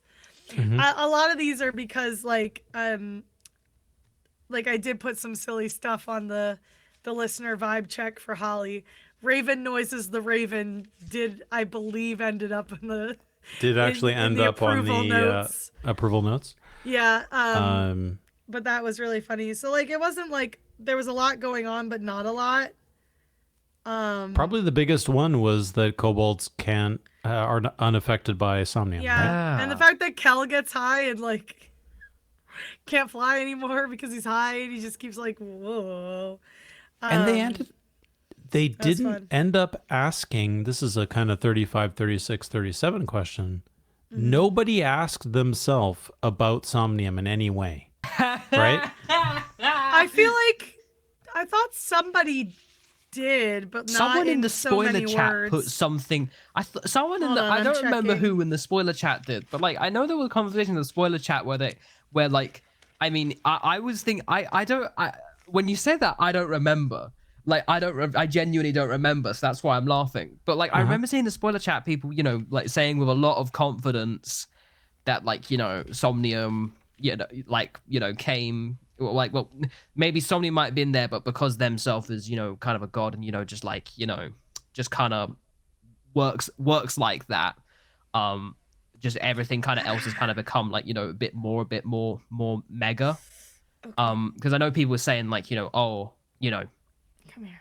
maybe the Somnium is more potent and has its strange properties in that cave Let go. because of the proximity to Let go. themselves, which I don't know if that's just or the gang other putting something Proximity together. to the kobolds. kobolds, other Yeah. bad stuff. Yeah, who knows? I thought somebody had like brought it up to somebody else, but maybe I'm wrong. I honestly don't remember now, Shen. But Yeah, there was I certainly tried to flip not through deep it, but- Somnium discussion or anything like that. No, they have bigger questions. They sure did. Bigger questions like Before we get into the bigger questions, anything else on 35?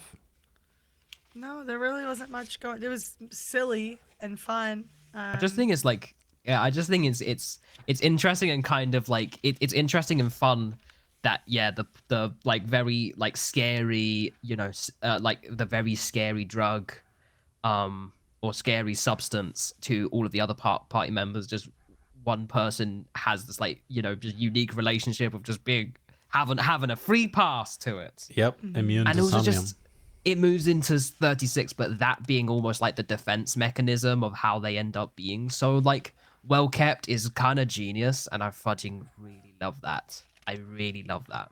Yeah. But yeah, no more on 35. Just you gotta love it when a plan comes together. We love it when a plan comes together. Oh yeah, the plan worked well.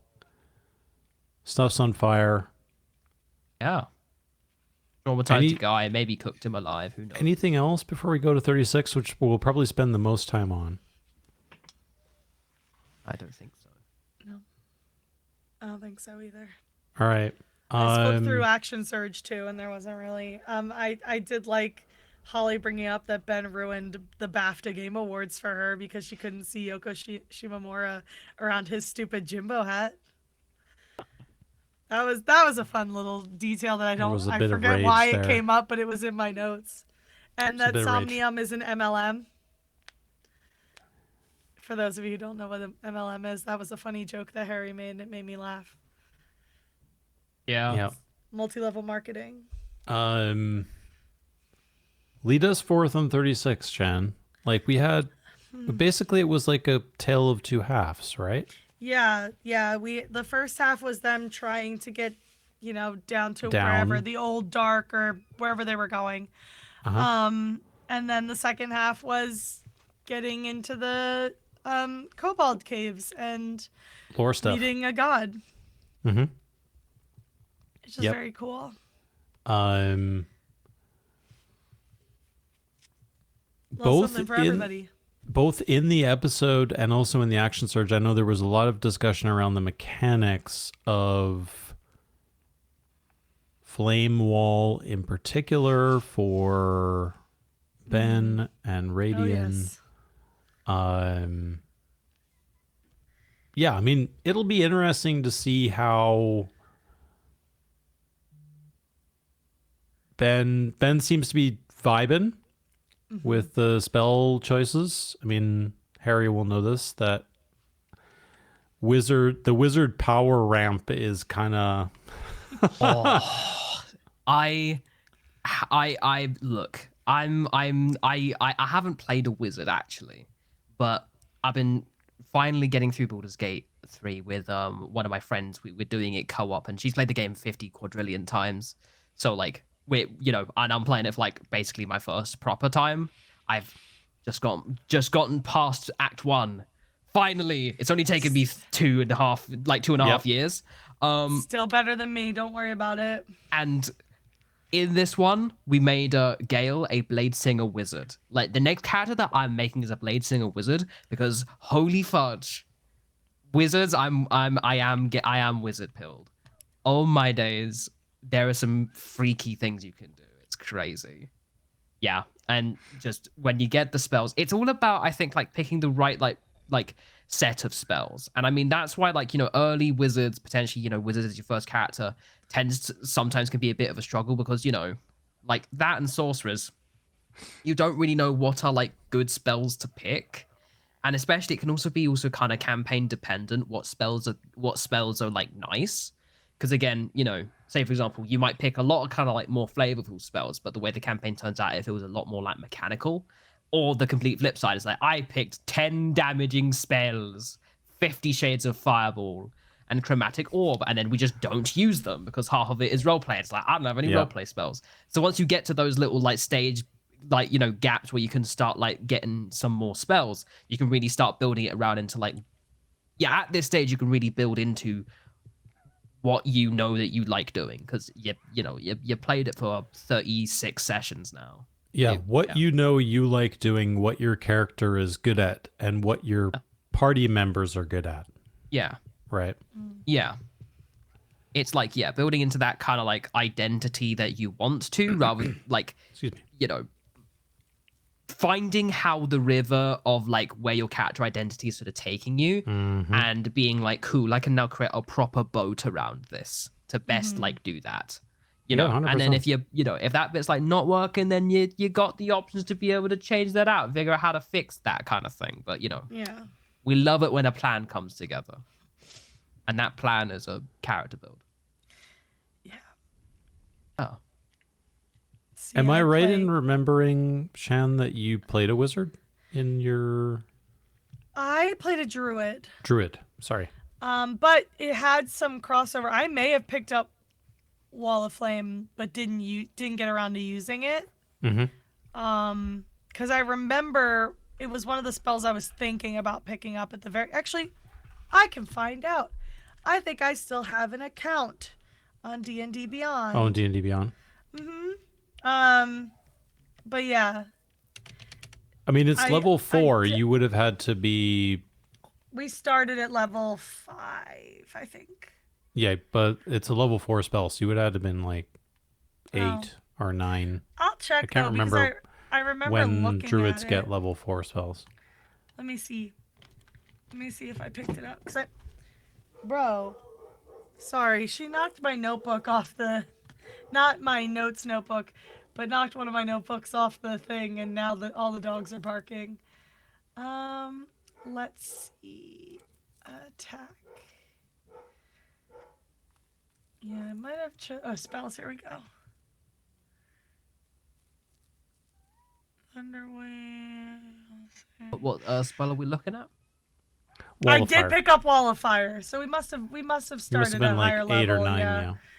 Oh, it's level 10. I'm sorry, we started level 10. Ah, okay, then definitely. Wow. I did pick up Wall of Fire because something about it just drew me in. I was like, ooh, I want to use that.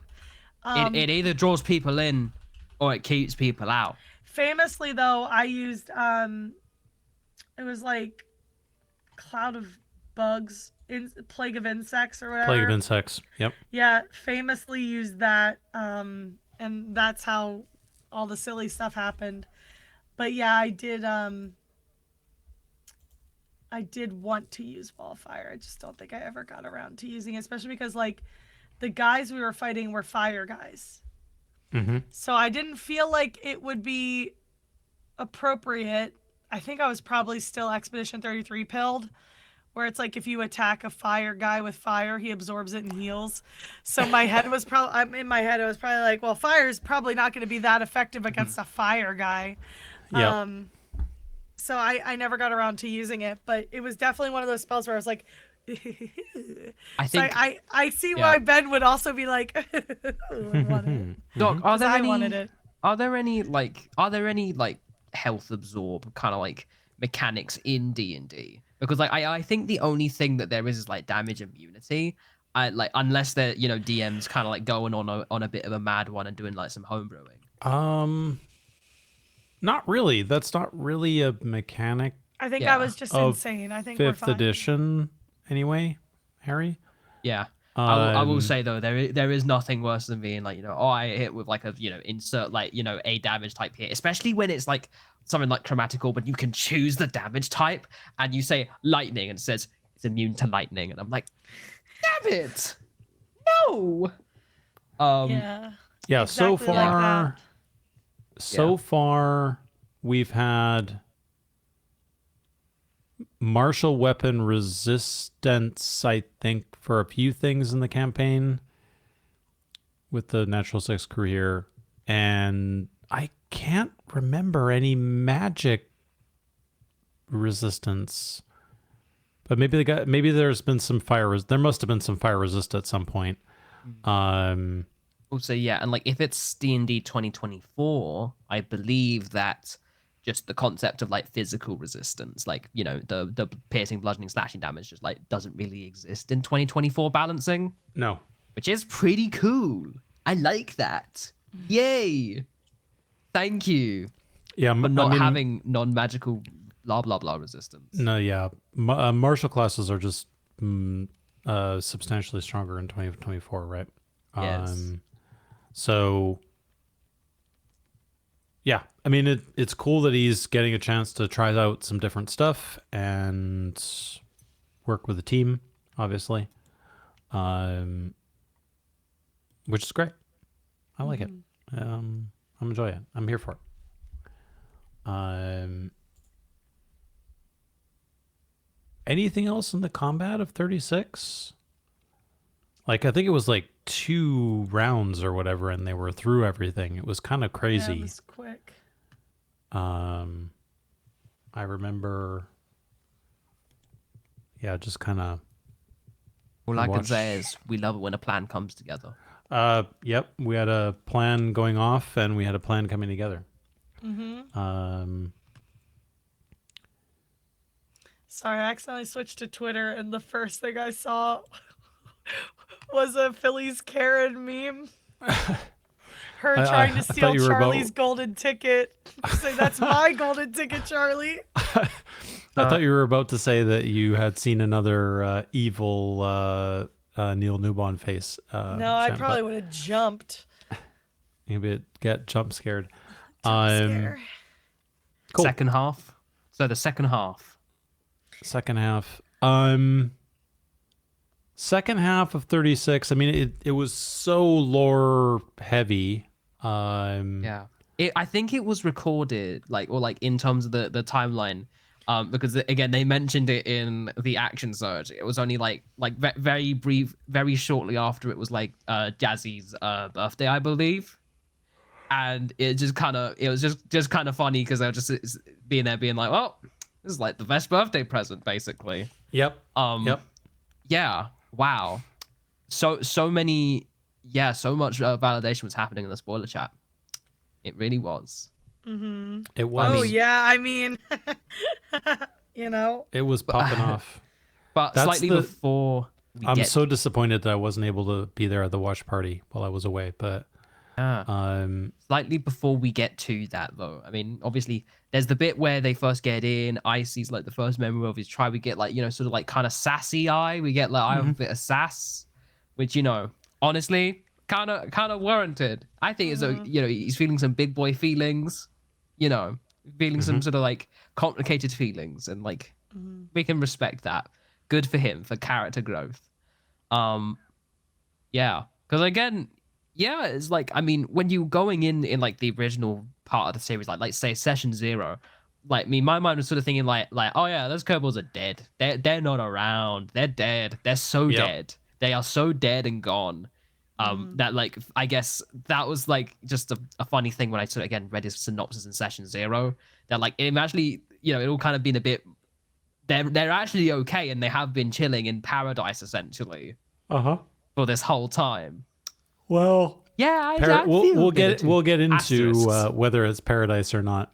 They believe it's paradise. They believe it's paradise.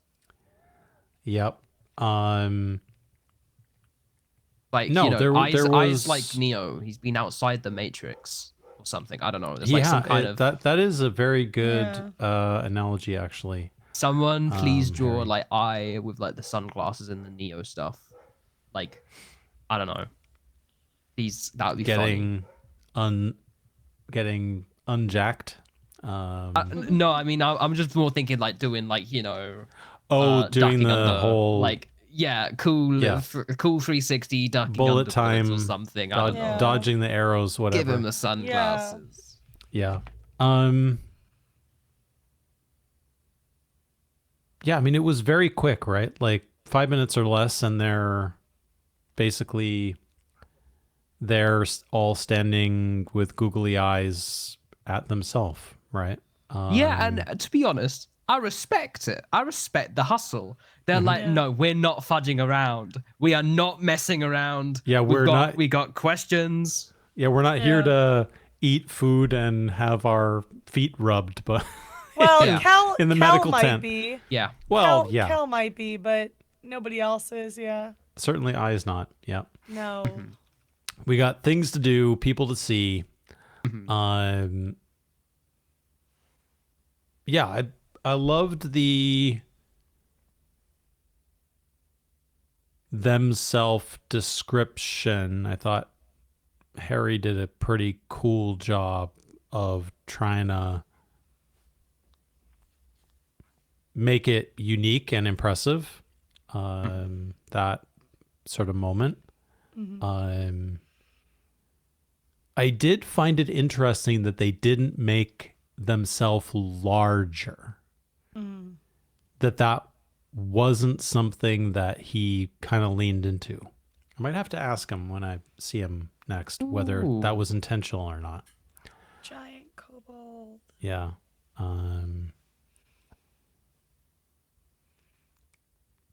But yeah.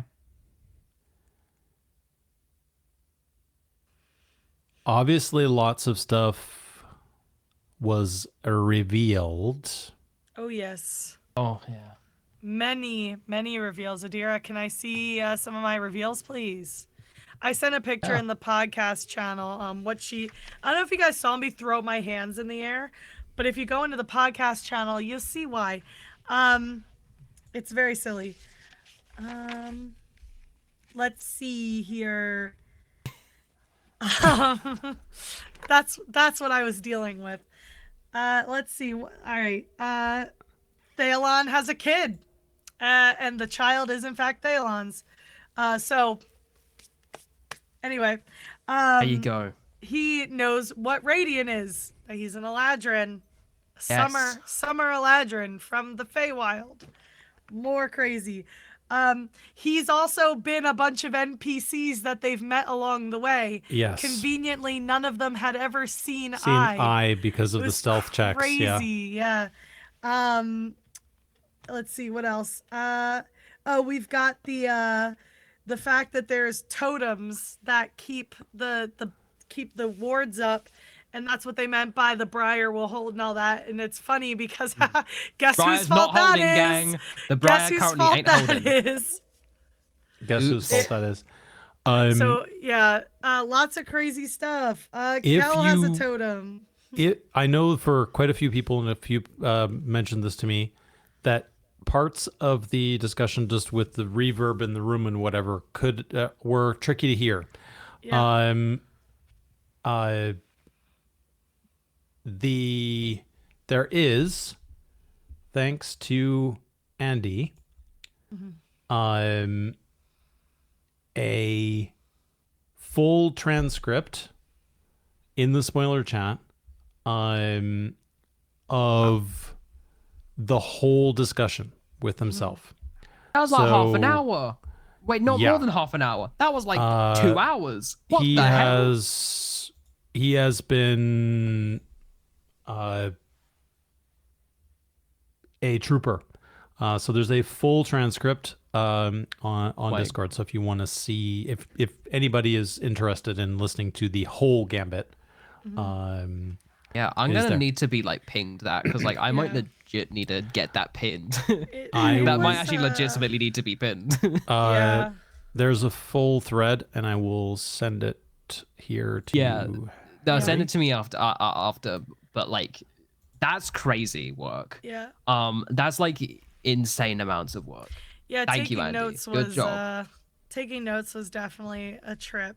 However, what I will say though, even obviously accessibility, but I've got to say like the amount of aura of just like like Harry just subtly just bringing out a separate The microphone yeah. and just speaking into it, and then the reverb, like in the friggin' voice chat, I was literally going, "Oh my god, it was oh crazy. my god!" It was That was it was a very cool effect, and like I like the commitment to it because like it continues with the vibe of like the orbs, because you know it wouldn't have just sound. I will agree though, it wouldn't have sounded the same if it was just, you know, Harry kind of speaking like any other NPC. Like it was really cool, and I forgot how long they said they basically have been having that like microphone just kind of chilling there for. But it seems like it was for quite a while. Had to go through a whole other side arc to get there. But you know, the way that the road is paved is beautiful. I liked it. And when we got to 37, it's like I like that he still had it just in case they went back and asked more questions. Because I was worried it was going to be like a pants caught down moment, being like, oh, we're going to have to ADR some of this in. Yeah, I found it very cool though. I love it. I was surprised my notes ended up being as comprehensive as they were, given I had struggled with the reverb too, but I managed to pull it off. So, but I think it's because I was locked in, because it was just me for the vibe check, because I wasn't gonna have Doc to bounce off of for the vibe check this time. So I was getting my own timestamps. Like, I told people not to worry if they saw the timestamp come up. It's because I was trying to get it for Holly. I take my self-assumed job very seriously. So yeah, that was crazy. I have like a bunch of timestamps like written in my notebook.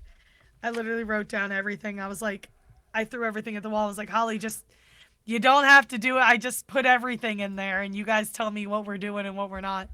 But yeah, it was crazy. Like, the reveals just kept coming. Themselves just kept talking, and new stuff kept coming out. The Spider Prince is the child. Who was surprised? There we go. Really. Yeah, like Spider Prince is the child. We knew something was up with that guy. That was someone that was, you know I have to talk about it because I have a theory. So they said that obviously they all figured out the Spider Prince was the child. So the child put everything at risk. The Wild wanted it back, but the Vial wanted it dead. The web was found in Escalon, which is where they left the child, because the Thalon told them the child was a product of love, and the Reliquiae gods would not kill a product of love. So they left the child at an orphanage in Escalon, conveniently where the web allegedly was founded. Crazy stuff happening here. So I have more to say, but I should wait till 37. But yeah, so we have our suspect, because themself was a witness and described essentially the Spider Prince. So good job themselves. Yeah. But there's all kinds of crazy stuff. The deck is a totem, and Reliquiae is all put at risk because whatever the reason that brought, I mean, we now know what the reason was, but we can't talk about that. That's 37. Brought this Eladrin, known as Radian. He brought the deck. The deck was the totem of the Feywild, which keeps the barrier up between Reliquiae and the Feywild. And that's why stuff has been bleeding through, because he decided to bring that deck through. But he also said that he would be able to take it back, and he could guide the party over there. But again, there's more to say about that in 37. And then we find out Kel has not only a totem, the totem for Reliquiae, but the totem belonged to themselves, which is why he's able to shapeshift with the totem. Yeah. It's so cool. I'm so annoyed I didn't see that, but that's it's so broken, good. Right? It's not quite right. It might just be because it's Kel trying to use it and not the person who owns it. We don't really know. Yeah. I think Carrie did say that it's broken. Oh, it's broken? Okay. I might have missed that. But we obviously don't know any of the details, whether it's broken, whether it can be fixed, how it might be fixed, etc., etc. I have to listen again, because I don't think I wrote that down. I would have remembered. Is the Shadowfell? Do we know about the Shadowfell one? So the Shadowfell one, we don't know specifically what it is, but we know essentially what it is. So the reason the cards, the people in the deck were imprisoned was because their job after the war was to write the stories that the realms would tell about how the war ended. Because no one won, it was a truce. And so we don't know what the other stories are, but essentially they were told you need to tell them how each realm or whatever won the war so we can keep the peace. And these guys were like, no. And said that they would not lie or That's why they're twist trapped inside the deck. So they were imprisoned in the deck, but not before they wrote the truth. So the Shadowfell's totem is however the truth is written.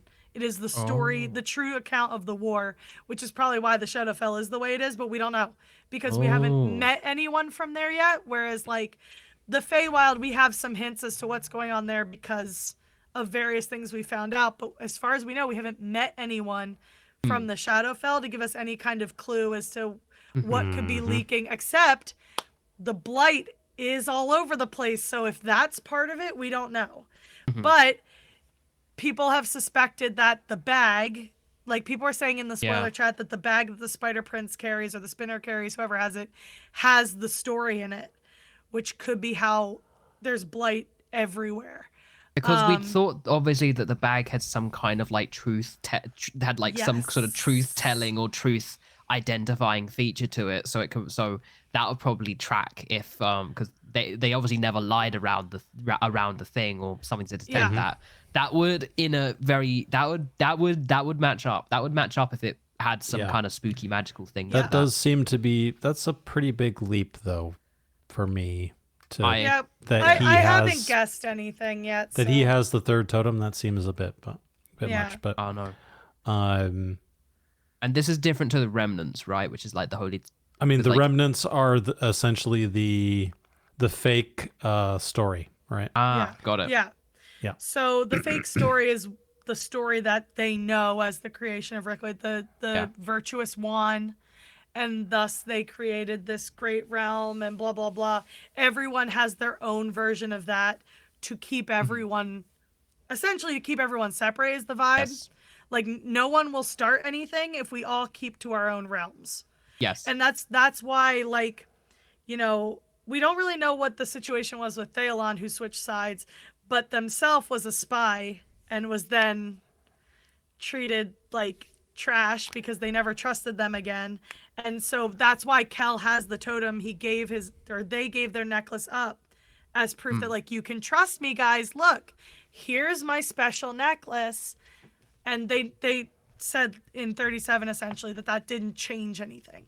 No amount of proving themselves changed anything between them and the other gods. It's the guy who goes undercover right into the drug den, and everybody thinks that he's been doing drugs the whole time. And Line of Duty, one of the Line of Duty seasons. And that's why themself was like, fine then, I'm gonna take care of my people. And part of the issue with Parvis was like, you know, if no one will trust us, then we can't trust anyone. And thus, into the old dark we went to protect the kobolds. Yep. Yeah. Yep. Yeah, I have limited power. I'm going to focus on my own, basically. Yep. Right. Yep.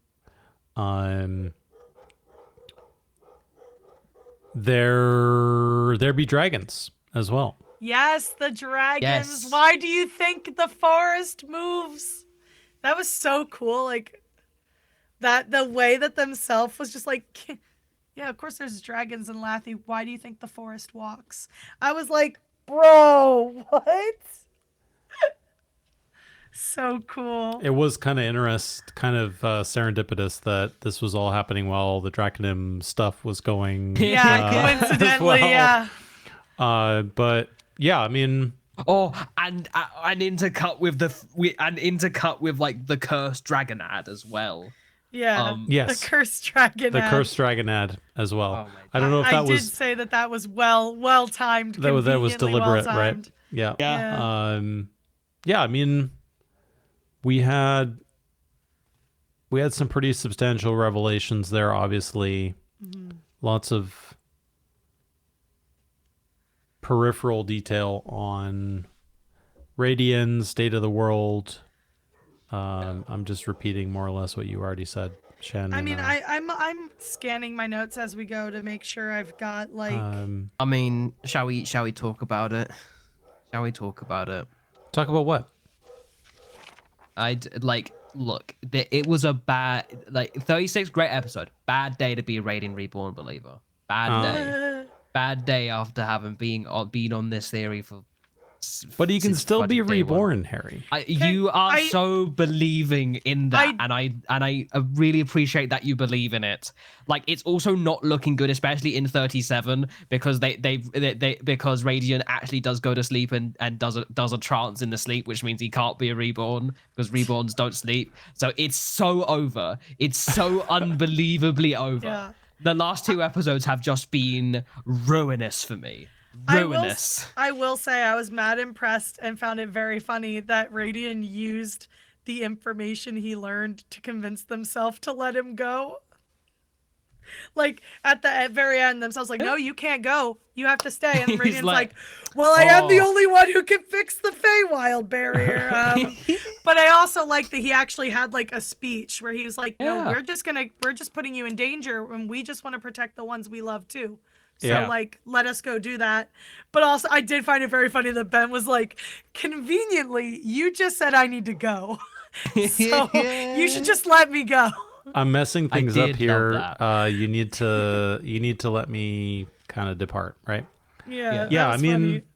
You said I have the friggin' You torment said I have nexus. to go, so I should go. Also, You said I've got the torment nexus that is causing the end of everything, and I'm sitting here chilling in your base. Also, I flipped my notebook, and I forgot that during Action Surge, I had to pause it right at the beginning because I couldn't stop laughing, because one of the very first things that comes up is the child, and Ben goes, "Could be Radiance, baby. Radiant could be the daddy." I was literally like, ah. And the way Harry looked at him too, I was like, "You both of you, shut up. I can't. It's my theory. It's my only theory. Don't even." I think I sent in the chat when I got there was, "Don't even joke about Radiant Rizlord, lad. Don't even joke, lad." I was like, I can't do it. So I have 2 things to say. Number 1, just kind of overarching, and we alluded to it earlier.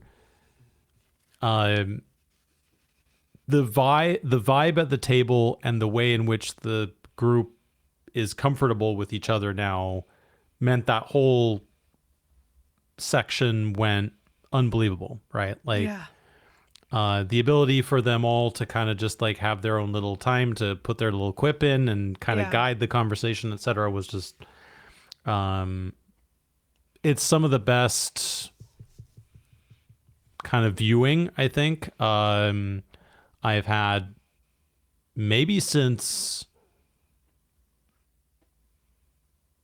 Rock Justice. So like 10 plus episodes at this point. But the other is that I think Radian and Ben is reading a little bit too much into the situation. Like having 20% of the facts and going, like way far. So it's going to be interesting. Went back to ask more questions. It's going to be interesting to see how that all plays out, obviously.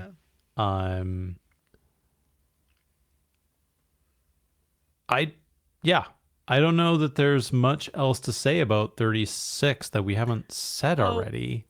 In my notes, it was buried with me laughing about Ben joking about, like, don't even joke, lad, was that they did confirm it was the Sprite Prince #1, but they also confirmed it was pre-episode 0. So, I think because I remember everyone wanted it to be Radiant. If he wasn't the child, he should be the God Killer. It's like he's cleared of all charges, ladies and gentlemen. He's cleared of all charges. Cleared of all charges. Yep, he's not the one. It is interesting. He's not that the baby, and he's not the killer. That the two are one and the same, though. Yeah, right. It is interesting.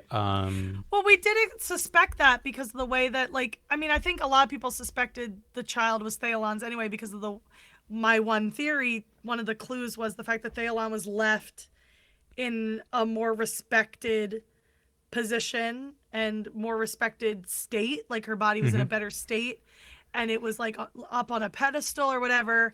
And so like that's part of why like we were like, well, clearly this has something to do with the child, whether it's because it's hers or whatever. But like whoever did it, clearly like she was cared for, the others were not. And so it's like it doesn't surprise me that they're one and the same, because like that felt like a big clue in and of itself, her being essentially dead but untouched. Like, I mean, you gotta go. because I remember I always suspected that whoever maybe it was had he something to doesn't do with know that she's his mother. it. Could be that, yeah. But then why is she the only one that's left alone? Chance. Maybe, but she was left on a pedestal. Fabulous. Everyone else was just kind of left on the ground, like resting. She was like, pieces. no, I know that the things are up. I'm gonna die. I'm gonna go to the right place and choose my final stand to be in the fabulous. Yeah, right. Yeah, I'm gonna die serving. Yes. Yeah. But it was just something that at least it crossed my mind way back when. Once we heard the voices and everything, I know I started to suspect something around that, because I was like, that is weird that she specifically was left the way she was, and there's mention of a child, and she switched sides and whatever. Like, this is even long before Radiant Rizzler theory. Like, I've kind of I mean, had this is in episode 2, like 3. Me assuming it was her child has existed pretty much since that episode. Even if I never said it, I think if you did a poll probably of everybody, there'd be... it was because the clues were very suspicious. Yeah. Like, it high, just... high percentage. To me, it pointed to either this was either, like, she's the mother. Well, the way I thought of it, she's the mother, and this was either the work of the child or the father. Because, like, it's literally just because of the way she was left that, like, lit up red flags for me. Sure. Could be both. Like, right, could be both. It felt too familiar and loving and whatever when everybody else was just kind of left where they lie and looking like husks and all that. There was like too much was different about her. Yeah, I'll have to go back it pointed to and that. listen to it again. Yeah, probably. I don't have notes for it. Obviously, it's long before. I mean, we were watching that stuff with Ben and Holly. We weren't really paying it. We were having a good time together, like all goofing off. Like it was a totally different world back It was a different then. time, right? Yeah, I mean, me and Harry were just vibing on camera, chilling. It was a very, very different time. It was a very different time. We didn't have like pushing 25 people every couple weeks in the Shannon watch wasn't party. taking up 2/3 of a 300-some page notebook. Yep. Trying to With get every details. detail. Yeah. Cool. Yeah. Well, in this kind of like mini arc here, we had the kind of like the setup, the main, or the appetizer, the main course, and then we kind of swinging into 37. We had the kind of like, I don't know, the cozy stream, Digestion. little Indigestion in Kel's case. little aperitif, Lots dessert. of soup, 54 bowls of soup or whatever it was. Lots of soup, man. God. Way too much soup. Yeah, I think, yeah. I mean, honestly, there's like, the main thing to kind of like bring it back. The interesting bit, Radiant going back in kind of like on his own to have another side chat. I hate that Ben was right again when he was all like, guys, do you guys think we're special? And they were like, no, we're not special. And he's like, are you You're sure? special, No, maybe you, but we're not special. Themself is basically like, hey guys, so here's a 3-point paragraph convincing you why you might are be special. Yeah, Yeah. you Here's why might you're all all special. be Also, special. Radiant, I do not know who you are. It's like, Radiant, I don't know who you are. So maybe you're not special. The other, everyone See? is kind of special. Yeah, You can share the special around. can share the special around. It's just very, it's just very funny to me. Every few like moments in the show. I think back to that scene where he's like, "Do you guys think we're special?" And they're like, "No, Nah. Yeah. No, I mean, as characters, you have to kind of like believe that in that position. the significance of that. The significance of that is very clear now for obviously Kel, Radian, and I. Yep. The significance of Dolly and Elowin remains to be fully realized, I think. But I mentioned that because my second note was them asking themselves, if the Spider Prince killed the gods, why did he send us to Mount Atria? Yeah. Why us? So I was like, yeah, good God, question. I'm so glad that they're starting to ask that. I've been wanting to ask them that since episode like. He kind of shrugged and said, "I don't know." Oh, Yeah. yeah. I also wrote my favorite Harry quote so far, which is, "The DM your table told you not to worry about." Good job, Harry. I'm proud of you. That was a zinger. Good line. That was a zinger. Yeah, I mean, Radiant goes in. Yeah, Radiant goes back in. I have tons of notes on this because they talked so much. Elfenriel, Andy there's a second transcript. I've seen that now. That's epic as well. That's so epic. It's one of my goals to get it up on the fandom, or at least get it started so that it can be tag teamed. Yeah. I mean, we learned a little, but then didn't. It was kind of get the answer to two questions, and 10 are put at your feet. What did you think of the whole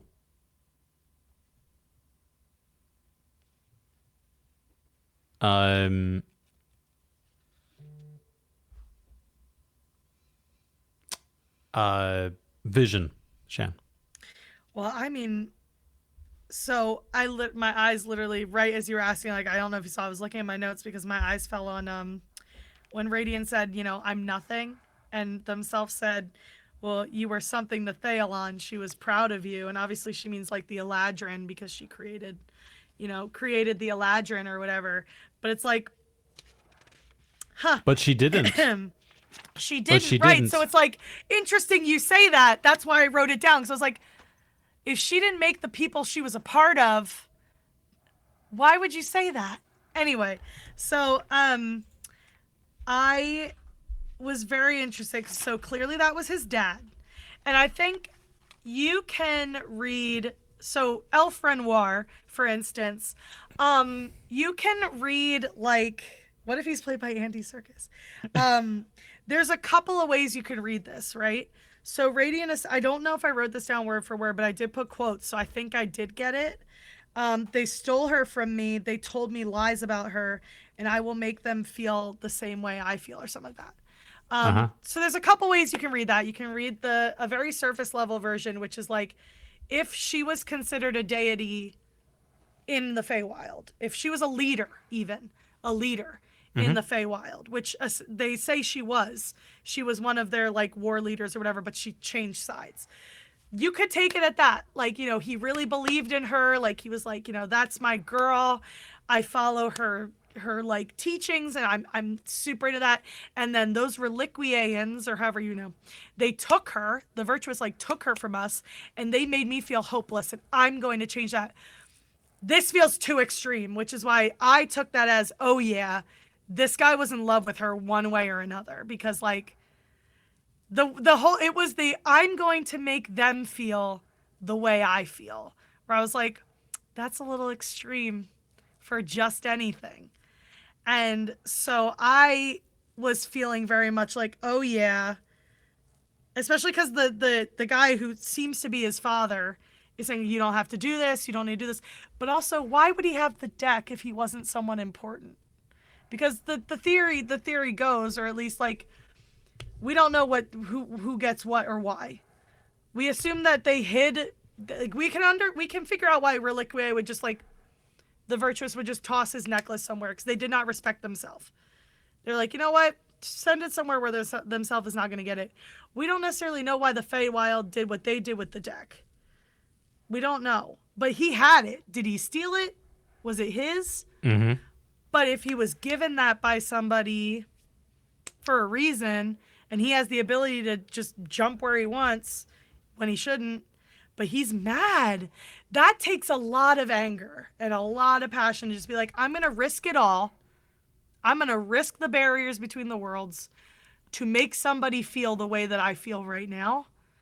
That feels like they took his lover. And whether he knows he has a child or not, if he is the father, that could also be a part of it.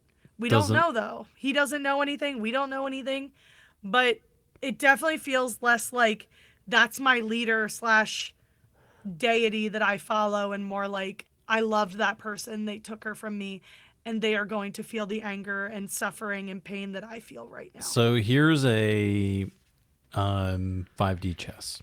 Yeah. Okay.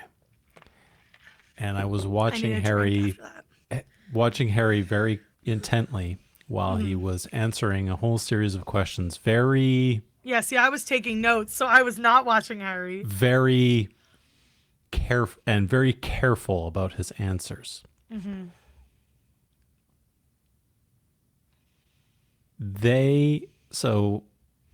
And I know that this might be like massive misdirection on the part of a whole bunch of people. It could be anything, yeah. Is that it just said one child.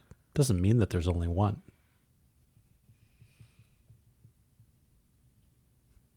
Get Radiant twins theory? It's oh my god. I'm of two minds. Cooking. Because my God. because if to appease, so I'm of many minds here. Because they could have, if it was twins and Radiant is a child and not, Mm-hmm. that could appease at least the Feywild by giving them. Yes, that the Spider Prince is his brother. Because my theory was, and I didn't say this, part of why I was like, Radiant could still be the father in the situation. Mm-hmm. Why would the Feywild want Theolon's child so bad? Because you could say because the father was there, and perhaps he, whether it's Radiant or not, the father could be from the Feywild. That feels like the prevailing theory, because if the Vial wanted to kill the child and the Feywild wanted the child, it's either because the father's there or because they lay claim to Theolon. And so, by extension, her child. But why would they fight so hard to keep the child if the mortal was from Reliquiae? That's why I think, either way, the father is from the Feywild. I don't think that we've more or less established that at this point. Yeah. Whether then the family tree gets kind of weird, right? We don't know. And we don't know how much. There's been tons of time passing, of course, blah blah blah. Yeah. And we don't know what we don't know enough. Yeah. We don't know enough. We don't know what the Fey gods are. We don't know what powers they have, etc. Mm-hmm. Radiant. We don't know what preceded all of this. What made him cross? Well, I mean, now we have a hint. We have a hint. Something to do with a woman.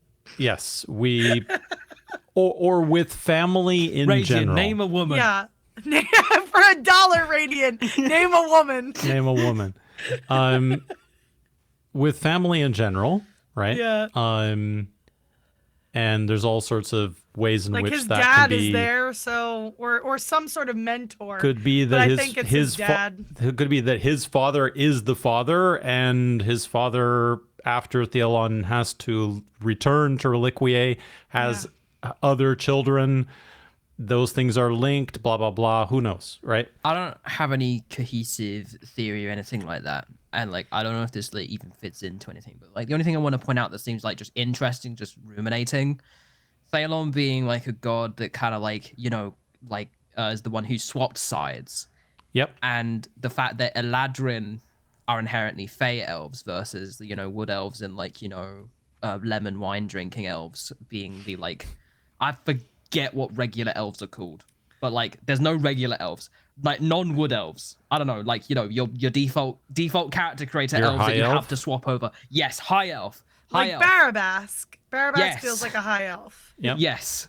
Like what? Yeah, because like you always have to click like the right button or like the character creators to go for the wood elf option. Yeah. You know, friggin' wood elf love. I mean, Bring it even in. 14 has 2 different types of elves. Exactly. Yeah. Mm-hmm. Like the main thing that I guess I'm curious about or interested in is like, you know, what does it mean, or what are the differences that effectively maybe like are the Fey elves like are the I mean the answer is obviously yes, but like are the Eladrin in terms of how like they exist inherently like different in a way, because I don't know, I feel that there is something to the fact that technically if we think about it, if we think about maybe potentially both elves are kind of like two different-ish enough mortal races, kind of, or like, you know, obviously, you know what, do you guys go, it's getting late, it's getting to like 11 p.m. You can you go see I'm where trying to go follow with you. something? I'm trying to follow you. I mean, you You're can good. go as far, Harry, to pull on Yeah. this. You can go as far as to say that there are now 3.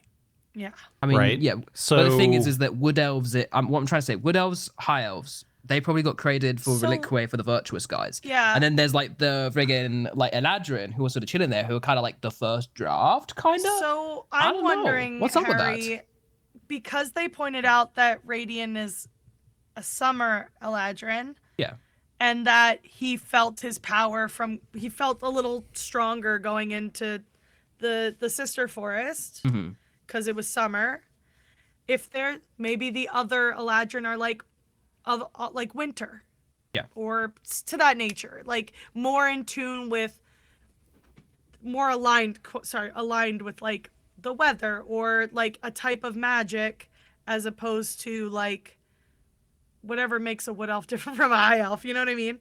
Like, I wonder if it's something like that, like that, where they draw their power is what changes them. Mechanically, that's how it works. Because Yes. I was, while you were talking and you were trying to like what makes them different, my brain was going, well, Radiant's like golden, jot that down. He has a tan, jot that down.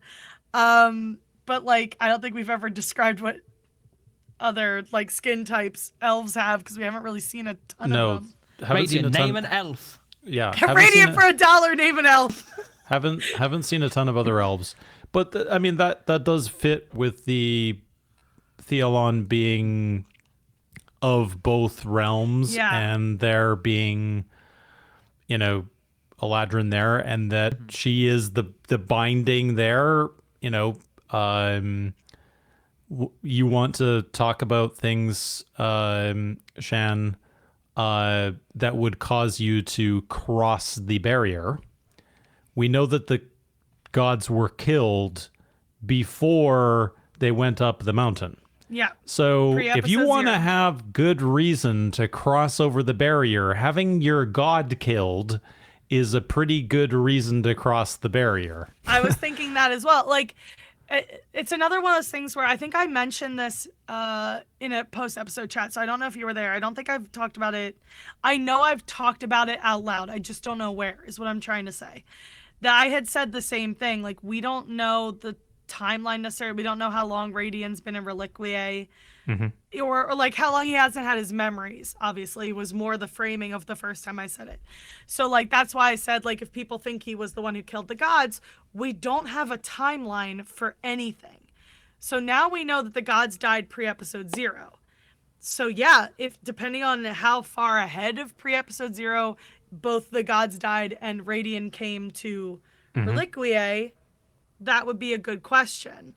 And it's just like, it's hard to tell, because like that hasn't, Radiant's not said how long he's, I want to say been around, how long, you know what I mean? Like how long he has not had his memories. We don't know how long he's been here. We don't even know how old he is. We don't know how long Elijah lived for. That's why I said, like, if Radiant was alive at the same time as Theolon back then, like that opens the gates to Rizlord. But like, obviously the biggest clue, though, the one thing that's different is Radiant cuddling up with a gold hair baddie. You don't cuddle, like, most people won't cuddle their moms like that, but I'm not a boy. I don't have a boy mom. I do have a boy mom, but I'm the daughter, so I didn't get cuddled like that. But like, you know what I mean? So like that still keeps things up in the air, in my opinion. Elves are But different. I'm not saying that I don't disagree with you, because I think that's also a very valid argument. Mm-hmm. But also like,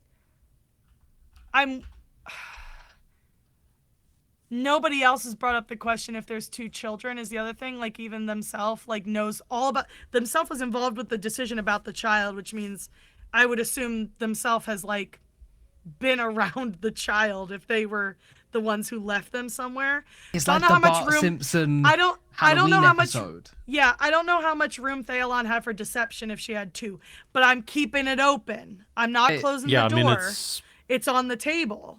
It's could like have been that they have nothing to do with that particular timeline, etc. Right? Like, Yeah. Everything's up for grabs. the other thing is like mortals in that context are their lifespan is in the hundreds of years. We're talking thousands of years potentially. Yeah. So, but hey, maybe Unless Radiant that's a lie too. is We can't trust the gods anymore. unless this is Eladrin, just like my D&D campaign. unless Eladrin are Eladrin could also special. live a long time. Yeah, we don't know. I mean, they live roughly the same time as other elves in sort of in the mechanics of D&D, like, right? But yeah, normal Eladrin. but You know what would be funny? they've messed with that we previously. also don't know how long ago Thealon broke the rules. We don't know if it was at the same time as the end of the war. I mean, we've kind of established that because the Spider Prince isn't immortal either. Yeah, we don't know when the we don't know when anything happened. When the rules were broken. Yeah, we just know she broke the rules. And that everyone was fighting over what to do with the child, and the Virtuous like, well, we can't kill the child. And look how that turned out. Oops. Yep. Oops. Maybe he should have just gone to the Feywild after all. Yeah. But that's also begs the question, why didn't they give the child to the Feywild? So there's a lot of interesting questions we have laid in front of us now. Reliquate's craziest custody battle. Yeah, honestly. Get Judge Judy in here. We need her. Crazy town. Yeah. Yeah. I mean,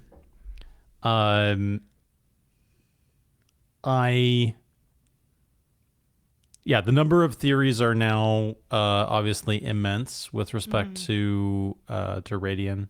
I expect a completely baseless theory in there. Go for it, buddy. I'm going to throw it in here, and we just won't elaborate. Right. What if one of the people in the deck are many friends? Oh my God! Is the baby daddy. It's Troy Baker. Yes, there you go. You see where I'm going with this. That's why we he's don't evil. want to call out Troy They Baker took his because the child moment from him. the moment like in Troy The Last Baker of Us. is pulled, the moment Troy Baker is pulled, the series instantly gets five times more family drama. Hey, we've all seen how a Troy Baker character gets if you mess with their kid. Yeah, he gets like several the Joker. times over. He gets like the Joker makeup from the band. Yeah. Well, you either have the BioShock Infinite side of the spectrum where he sacrifices himself to save the timeline for his daughter, who he didn't know was his daughter, and he had a weird relationship with until he realized she was his daughter. Or you have The Last of Us, where he literally kills everyone. Yeah. So it could go either way. Are there any Pretty others? much. I can't remember if he has any other daughter games. There are others. Child games. You know what would just be really funny though? If actually there was just like a secret extra card in the deck of many friends, and it was just Andy Serkis. That'd be so fun. You just hear the tapping of a cane. You're like, oh God, oh God. No. Yep. I do think it would be interesting to see whether the group deliberately puts in some misdirection. I will say, I don't think Radiant's version of his plan is going to work. Because Radiant is basically Radiant's plan? Radiant told themselves essentially that he plans to go back by himself and not come back. Oh. Because he doesn't like. I really liked him admitting. Like, it's nice when he talks to. I love how he always admits these things to characters that aren't the party. But I wrote it all down. He was like, I paraphrased, does not plan for themselves to see him again, and does not plan for the party to see him again when this is done. He said, my failing is I don't know, and I'm trying to know. I'm trying to be what my friends want me to be, and I'm failing. And that's when he said, I'm nothing. So, like, his plan is essentially to go back, and even though he was told he can take the party with him, his plan is to not. His plan is to just sneak away. Like, I think Ben was the one who said it, right? Like, he's like, he's just gonna sneak away, and just they'll never see him again. And it's like, I don't think that's gonna work out for him. I think he will get caught. But because like, I think he's eventually somehow going to it's figure one out of he needs these you're people. gonna find out that it's not that simple, right? Yeah. And You're gonna that need you them or need help something. to do so, that you can't try, that you can go one direction by yourself, but you can't go the other direction by yourself, or you need certain people or certain things in order to do so. Like I think his plan is not going to work, but it's the fact that, like, even though he's at least trying not to die, he still thinks that he's not worth whatever care or whatever the party would give him. So it's like, I'm still just gonna like, and it's sad. It's kind of sad because he's been trying his best to like be the guy they need, but because he's like, I'm still messing this up. No, he's not really messing it up. But he's he like, isn't still messing it that's the up. thing, is that he's not messing it up. He's not messing it up. He's been doing okay. He it's hasn't been. It's sad, he hasn't been messing it up for quite a while, and and Ben Erastus mentioned Gambit was crazy, but like it worked. It paid off. But Ben mentioned already in at least one action surge and potentially a cantrip that he was getting a lot of grief from a lot of people. Like, dude, like, more or less, you're playing a edgelord here, and you don't need to, right? And I think the part of him has kind of internalized a little bit of this kind of like, I am playing an edgelord a little bit, but I don't need to like YOLO every possible chance I have the opportunity to, right?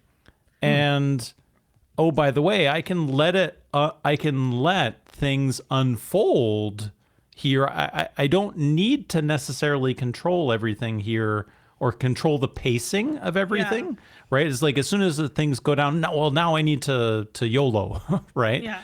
And that has now allowed him, I think, to find his footing, both in terms of playing, but also the character to do so. Like, Radiant's in as good a place as he's been since forever, basically. I mean, I love that bit with him and I from the beginning of 36, where I was like, do you feel the thing?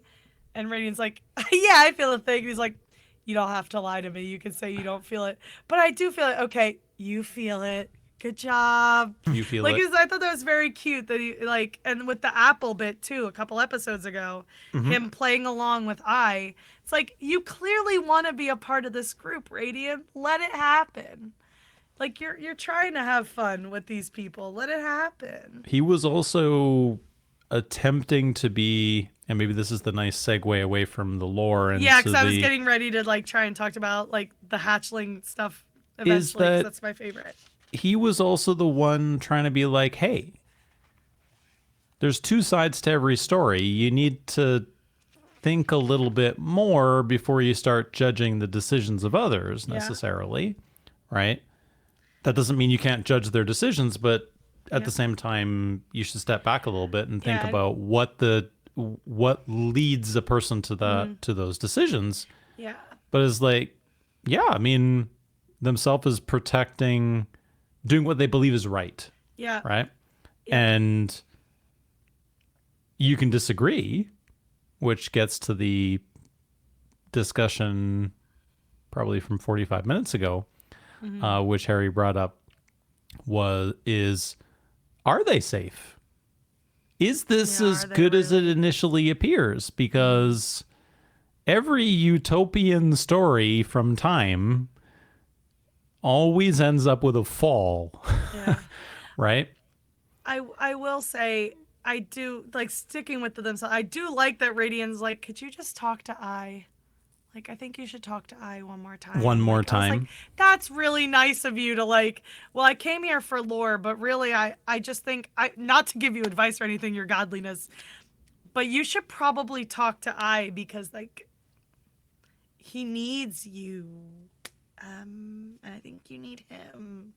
Anyway, thanks for the lore. Bye. Like, There was a that- bit of Radiant Edgelord, though, Yeah. of Oh, asking. for I was sure. like, I've already asked once for goodies. I'm going to ask for goodies another couple times. Yeah. Give you Can you, more how do I use opportunities for you. how do I call the dragons? How do I do this? How do I do that? Anyway, thanks for all that. Could you talk to my little buddy for me? Mm-hmm. I need you to talk to my little buddy. He's sad. Thanks. So, what do you think about the complexion of this little utopia, Harry? Yeah, I mean, Yeah. like, sorry, what do you mean by complexion? Sorry, I mean, I've been Is it paying good? attention. How you feeling about the Kobold Sanctuary? Are as a former kobold like player, As a kobold myself. as a kobold player is myself. there an illusion of choice here, or is there choice? Yeah, I think there's an illusion of. Oh yeah, I think. Hey, themselves is a big god, all about like illusions and friggin' kind of like misdirection and all of that kind of stuff. Their heart's in the right place. I just think, vaguely in the right place. It's in the right direction. Maybe it's in the wrong place. I don't know. I kind of think Parvis might be cooking. Parvis may have been cooking here. Yeah, it's it's a nice community, nice village, that kind of thing. Is it sustainable? No.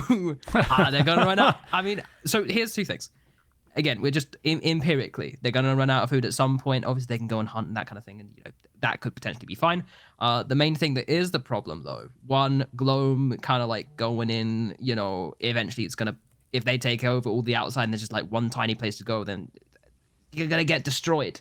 The second thing, though, is, I mean, the whole little thing of this whole thing is eventually the gods are gonna die, because the whole thing that basically mortals exist and then their powers get weaker and weaker and weaker. Okay, let's look forward in time. Themself goes. What happens? It's over. It's over, gang. So yeah, not very sustainable. So it's like, okay, just cutting your losses and like living out whatever you can in this tight little community, which is like a few caves where we can't really do anything else. Is there air ventilation? I don't know. I mean, there's got to be somewhere to get some fresh air. Otherwise, everyone's gonna just like die in there eventually. But there's like some air vents, right? Tribe was good at was With getting the, fresh air. So like definitely they Yeah. get fresh air from somewhere, because that's what Ice Tribe does specifically. But like, yeah, and just in general, I mean, this was the main thing. I was like, oh yeah, I forgot we didn't go over this in 36. Like, it's a whole thing in of itself. Like, I was almost getting like that. I think like how the arcs kind of turned out as kind of like cinema, because like we obviously have the really uncomfortable like controlling scenes with Nox that bookend the beginning of this, and then like going into 36, 37 and seeing themselves perspective of effectively kind of like keeping all of their community just like in this little box where they can't leave, that kind of thing, that nothing bad can ever happen to them ever again, and they'll just live in this thing that can just be entirely their world, and they basically say that is entirely like their world, and no one has permission to do anything else other than that, or even to think in a different way.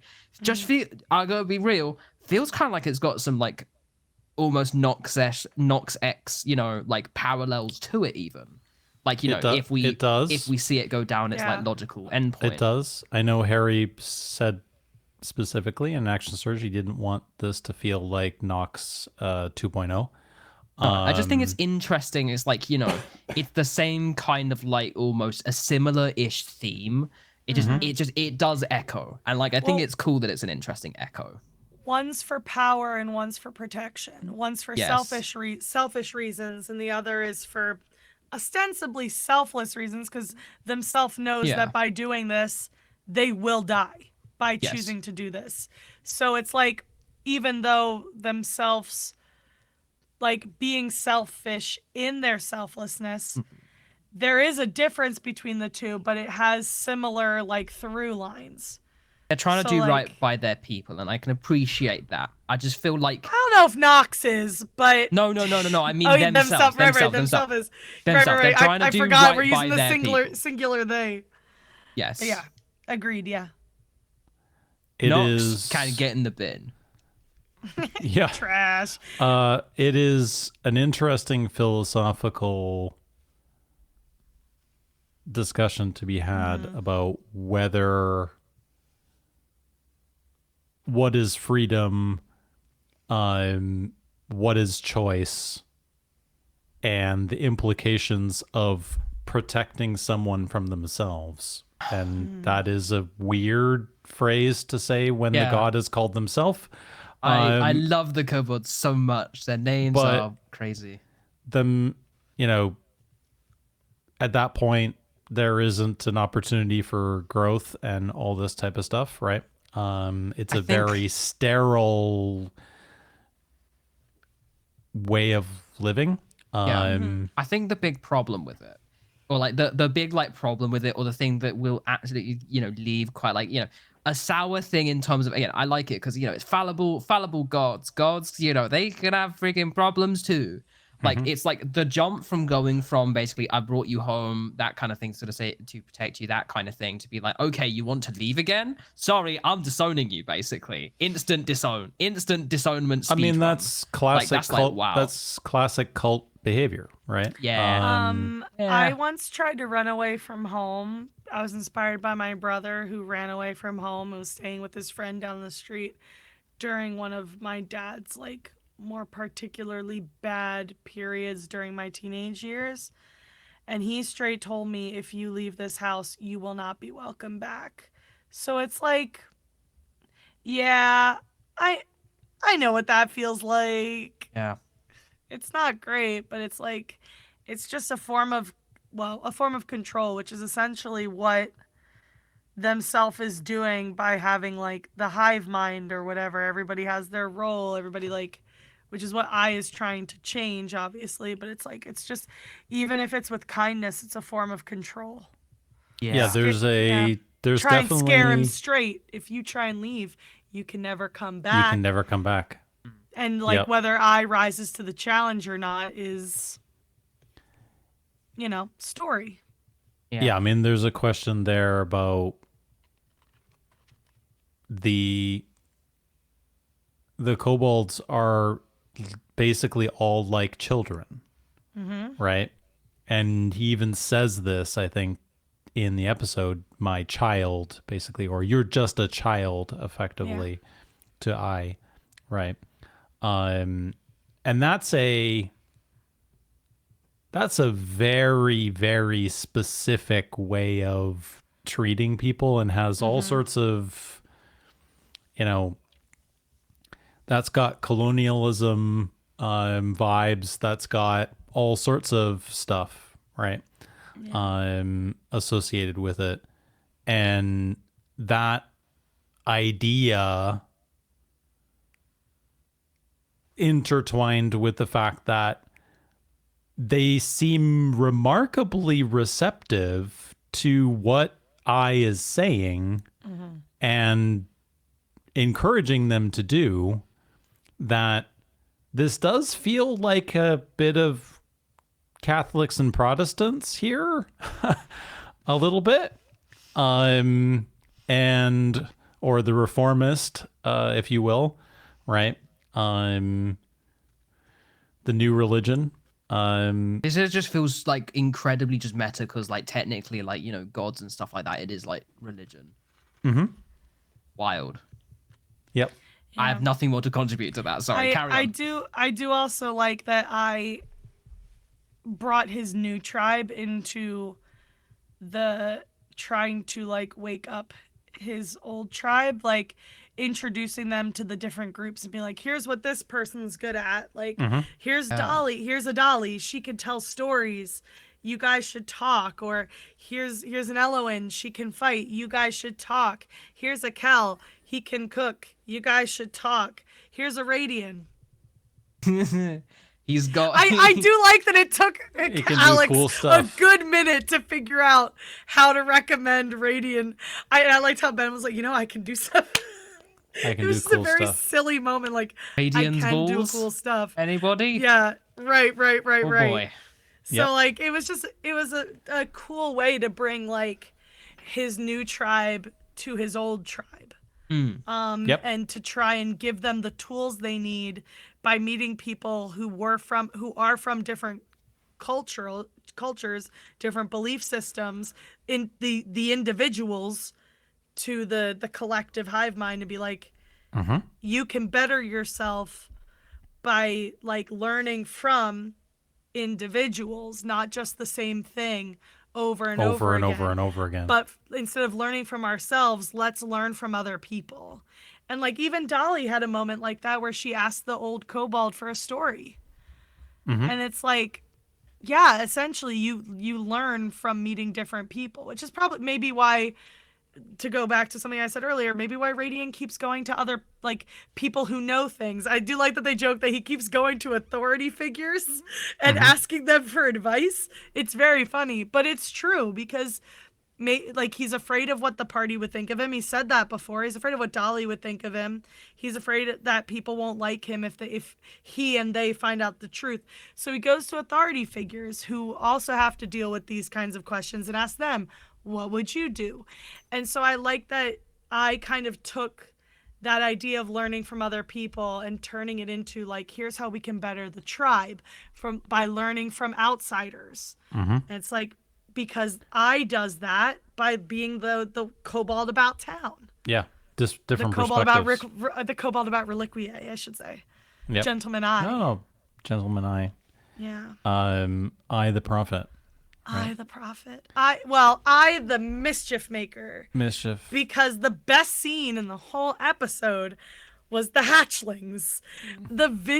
Envisioning that whole scene was so funny. And then later I being like, you guys should click your tongues and see what happens to like the others. But like, I loved that where he's like, I've always wanted to do this, and just causing maximum chaos by like triggering zoomies and all the babies. So funny. It's the best scene in the whole thing, because just picturing it was funny. Just picturing it was incredible. Let's just say that the group has not been great with children. No, terrible with kids. Which would make Radiant being a father really funny. Really funny. Yep. Definitely. That's why I had considering the if theory, his was the fact that I thought it would child be has funny. been responsible for the deaths of the gods. deaths of the gods. and his own enslavement to the web. Yes. But like I told everyone in the video, the whole reason I think the Rizlord theory is fun is because could you picture Radiant as a father? Anyway, but yeah, I loved all the hatching. I loved Dolly getting to hold a baby. I just loved the image of like I on all fours and all the children following him as they're like going all over the place, and the adults just like trying to calm everything down. Iconic stuff. Truly incredible stuff. Great stuff. Not to bump like Scout or Kel or I mean, there were lots of very cool, but like nothing tops the hatchlings. No, I mean, like I was saying earlier, it's very a kind of, cozy stream. Mm-hmm. Cool It was stuff. nice. It was chill. I feel like we should put a pin in it, and start wrapping things up, unless you guys have anything really important you think we should say about 36, 37, Maybe or just 35.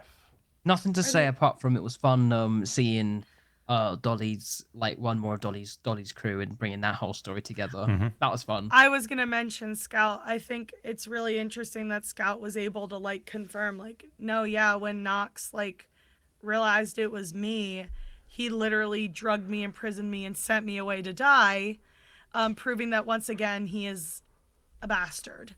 But in the he's a jerk sense, not like the literal sense. And then like the implication that Asuka may or may not have something to do with all this after we've already met Asuka. So there's like, and then I did like Harry accidentally speaking like a kobold, then covering it up with like, oh yeah, you live with them, you start talking like them. Am I right, fellas? So I just thought, yeah, there were some nice little details and enforcing some of the story stuff, like really proving how awful Nox was. And also like just some little like crumbs we can hold on to, because I saw Aoife lock onto that when Asuka came up and was implicated, perhaps. Obviously Harry wouldn't confirm. He did say it could be anything. It could be initial coordination of starting Haven. It could be like him initially getting on Somnium in the first place. We don't know, but I was really glad to see Aoife had the same reaction I did, because I also like kind of lit up like, did he just say Asuka? But also just, yeah, seeing her with one of her old crew, having to pretend like she didn't have anything to do with what happened to Indy. And like, you know, I also really like that the idea of helping someone from a place of love and want instead of helping someone because you want something from them. Like you just want to help somebody because you can. And like that's why she chooses to stay. It's because she can be of use here. She can help people. And that's what she wants to do. And I was like, good for her. Good for Scout. Yeah, a series of transactional relationships is not a society. Right? Yeah. Yep. Cool. Yep. Shall we move on then to making some predictions about 38? Oh boy. I mean, yeah. They're going to, because I mean, here's what they're doing. They're going like they're continuing in the caves, right, to go and sort out this gloam business, right? It does seem to imply that they're going to go on a side quest of sorts. Dungeon time. It's dungeon time. It is dungeon, Yeah. no dragon. That is our prediction, yep. I guess. I don't know. That we know of. Just like Ben said, Yeah. all dungeon, no dragon. But it does kind of feel that way because, I mean, now that they've met the kobolds, I'm sure they feel like they want to help themselves at least a little bit in keeping the society safe.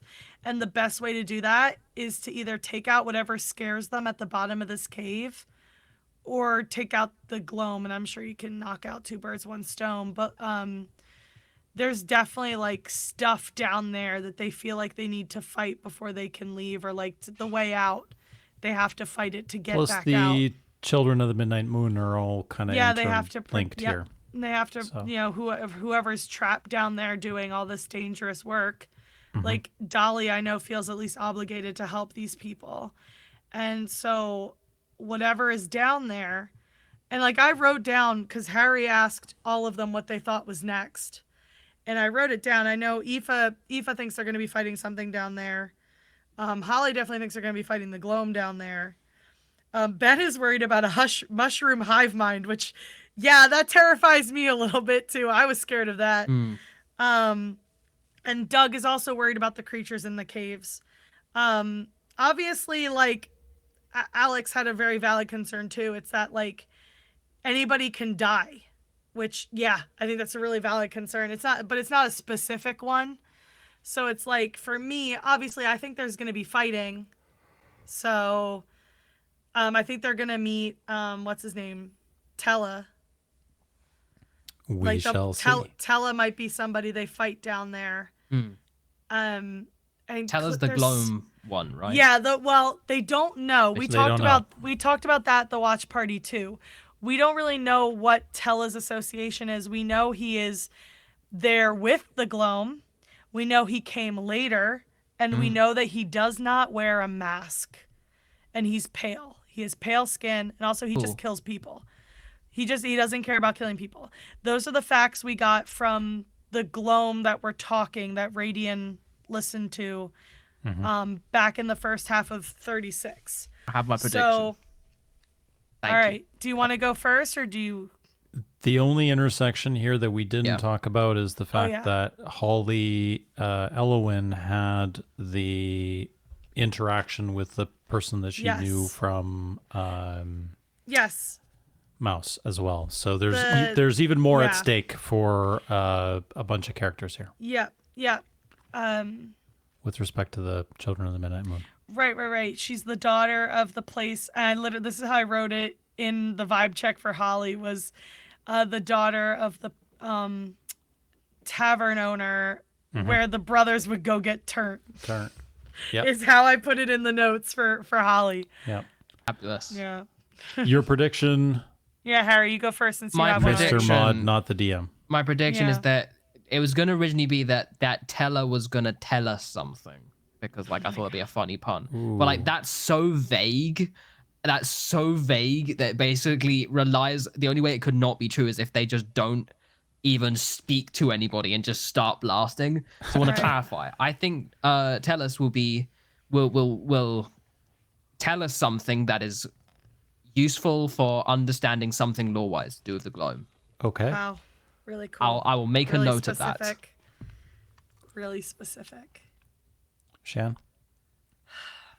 Or you want me to go first? No, I think I have one. I don't know that they'll fight Tella, but I think Tella is an agent of the web and not a member of the Gloam. I also think they're gonna fight something big and scary down there. Like maybe not, like I said, it might not be Tella or it might be tied to Tella, but I think since the kobolds were afraid of something, there's going to be a monster in those caves, because they said that there's like something terrifying There. at the bottom. Yeah, and I don't know if they mean like Tella. They could mean Tella. They could mean an actual creature, because they said there's something that moves fast, slow, and then fast. And it's like, I don't know what that means. I don't like the sound of it. How's Teller and the Gloam surviving down there without like the A good question, funky- isn't it? Yeah, what's up with that? So like that's why I thought it was really interesting that Harry didn't mention what their race was. Somniumed up with the source. Yeah. So I think Tella's gonna be revealed to be an agent of the web, because we haven't had a web tie to the Gloam in a while. And he wasn't referred to as a member of the Gloam. He just came in and started giving orders. So Sure. I feel like he's an agent of the web. Whether he's an agent of the web that we already know or not is a good question. But I think it's going to be revealed that he's an agent of the web. Great. Is that your prediction? Tell us Yeah, I'll in just the go age with of the that. web, I'll not the go with- Gloam, there's a monster in the cave. Well, Two-pronged? we know there's a monster in the cave, but I can't Okay. figure out what I want it to be. So I'm just going to go with the Tella. Cool. Tella is reveal that Tella is a member of the web. I will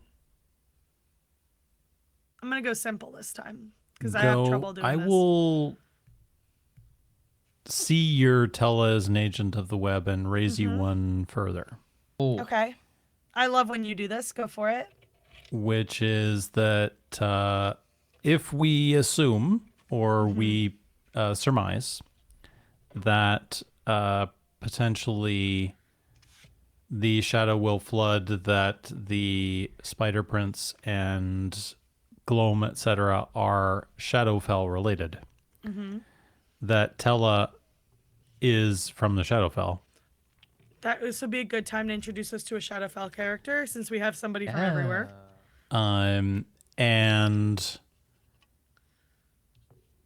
that they will not fight them,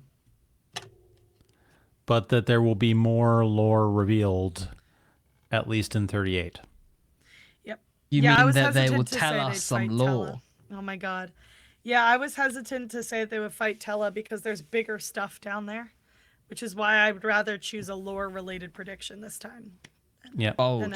But I don't know whether Harry will let us go 3-4 episodes without some without some action. combat. There's But definitely going to hey, be some combat. maybe it would be a good time for some minis. Yeah. Yeah. I mean, we've seen we've seen a picture with minis in the background, Mm-hmm. which is why I think it's dungeon time, fellas. Just It's saying. been a while since we had a nice little dungeon. Yeah. For it our Like isn't- caves are fun, dragons. but caves are fun when I can visually see what the Yes. rooms they're kind of going through. Do you guys think Yeah. there will be another giant frog? No. I just thought that would why be not? funny. Let's I just add thought a that would be frog in there. funny. Yeah, Yeah. what they should do is just like have a frog in there, but just like DIY, just stick some like D4s on it and be like Somnium. Right. Mhm. Right. Somnium. D4 Mark will- frogs. Mark will approve of that, D4 right? frogs. Yeah. I Well, think no, Mark but would like you have the appro- big Mark would frog approve of model, the- but you like stick a Do we bunch of like think- you know dice on it, so it's like, oh, this looks like Somnium-y. Do you think Ben is right in that there's like a mushroom hive mind monster down there? That could also be I think scary. there's a mushroom that hive scares mind me a frog little bit. monster. That would be cool. That would be cool. Combine it all together: mushroom, frog, hive mind. And also Nox is also there for some reason. Nox is also there for some reason. Yep. All right. Are we done with the spoilers? I Yes. think so. Let's mop up, shall we? Yeah. Let's do it. Oh my god, I forgot the mop. No mop, Harry? Oh, I did forget. Little thing I liked. It's not. I don't need to go too deep into it. Elowen trying to explain what a mother is to the kobolds was really nice. I really liked that scene. Yeah, and we got lot. some numbers as well from I. Yeah. I can I'm now so count to proud of like him. 10 or 20 or something like that. I can't remember. Good for him. Which is cool. Anything else here that we need to discuss, guys? Any other business? I talk way too much, so no. No. All right. Very succinct. Then We are done socializing. It's over. I think so we Joey. can roly poly then. Heck Yep, yes. I already took everything out. That's what I was doing while you guys were doing your predictions. I was clearing off Tamuel. We doing it? Yes. We rolling? Just whenever? Get ready, guys. Uh, Here we do it. go. ASMR. Okay. It's Oh, it's not good again. It's not good. Very middling. yeah, it's middle of the road for me as well. Let's just move these here and let's do some. Oh wait, I outcomes. read that. Why was I reading this? I looked at a D4 and then for some reason decided that the one next to it I also had to look at the side, not the top. We're struggling. It's been a long day. It's been a long week. Go for it, Harry. Oh wow, I mean it's okay actually. 81. 92. Oh god, hold on. 92, 81 for Harry. 81. Yeah, I remembered. Oh man, And lost again. Shannon. 50. Oof. 50. I suck at random numbers. All right. Well, get your D20 out for another Thank you. kick at the can. Deck of many friends dice. Oh my roll it. days. I rolled a 14 last time. I rolled a 14 this time. 7. 12. 14. Wow. I never go first, I think. I don't think I don't. I mean, maybe I do. I don't know. It's been a while. Shout outs. So, I want to say shout out to, I think, Tracy Bennett, who writes all of the weird Wordles. There's been a lot of Wordles recently that have been very tricky, weird Wordles. And I just want to say, shout out. I appreciate what you do. I also think it's incredibly rude for you to have like a word like array be a Wordle. That's 3 letters in a that's a 3-letter Wordle. It is. That's illegal. Stop doing That that, is please. mad. I That beg is you. mad. Please stop. I just want to shout out Dundee Ceramics Workshop because that's where I went and I made the bowls. Dundee Ceramics Workshops. It's in Dundee. They do ceramics and it's a workshop. Wow. Yeah, and shout out to you two. Shout out to Doc and shout out to Shan. Thank you very much for hosting the everything as always. It's been a fun little time. And also, shout out to Andy for writing those freaking transcripts, because that is. shout I just out. looked at the word count there, and it's like that's larger word count than like my dissertation. Yeah. Oh, he's That's done God's work. Done the God's work. Yes. The dead God's work. The dead God's work. God's Well, work. 7 of the 8 anyway. Yes. I'm gonna double it and give it to the next person now. Who's the next person? Can never put the dice Shannon. away. Yeah, sorry, I'm trying to get there. We go. I always have trouble putting my natural 6 dice away. Shout outs. Let me think. What have I had going on? Well, shout out to My Chemical Romance for being like a source of weekly entertainment. So that because I like to find out all the details, and for being such a boost to my mental health. It's my favorite band. It's been my favorite band for a long time. I'd love to give a shout out to Wi-Fi. I'd love to give a Shannon's shout Wi-Fi. out to Wi-Fi It connection. means a lot to me and my family, and it was really nice to go and Shannon's Wi-Fi back. broken. You're now. back. You're back. Yeah, you're here. I was You're here. gone? No. I'm you're not fine. on You just lagged Wi-Fi. out. No, I'm not on okay. Wi-Fi. Give it a second. I think the connection's catching up. We have a desync at the minute. Okay. Shan, just clap your hands whenever you hear me say this. But yeah, in the meantime, My based on Clap Shan, my hands. based on Shan's face, that I'm not means gonna that she clap my got hands into she the got that quickly. microphone. My Chemical Romance. Yeah, Shan. shout out to them because like that Of course band up. means a lot to me, and I was really like grateful. I got to see them twice. It was a surprise. Well, not a surprise. I bought tickets to one and was gifted tickets to the other, so it was really nice to get to see them in my favorite stadium and to see them with my friends in their like hometown show. It was really nice, really great. Love those guys. Shout out to the girls at Hot Topic because they told me I hope you get your faves in my blind box and magic card buy, and I got the rare Tifa, one of the rare Tifa cards from the magic deck. So that was really cool. Shout out to my friends FC that helped me kick Elidibus's butt last night in FF14. Thanks to them. Shout out to y'all, because it's nice to be back. Shout out to the Natural Six gang who took 40 days off, and that was crazy. Bless them. And shout out to Adira, who's doing weird stuff next to me. No, stop. That's my dragon. She was attacking my dragon. The fourth host. Yeah. Mhm. Can't think of anything else right now. I'm sure there's something. I'm sure someone's been nice to me or something and I'm just forgetting, but yeah. And shout out to the Six Pack. Like in general. The whole gang. Good work. Finally, we have Doc. Thanks, Shan. Yep, you're welcome. Yeah, thanks for coming on. And continuing this crazy thing. We're like 8. I looked at the dates. We're like 8 or 9 months in now.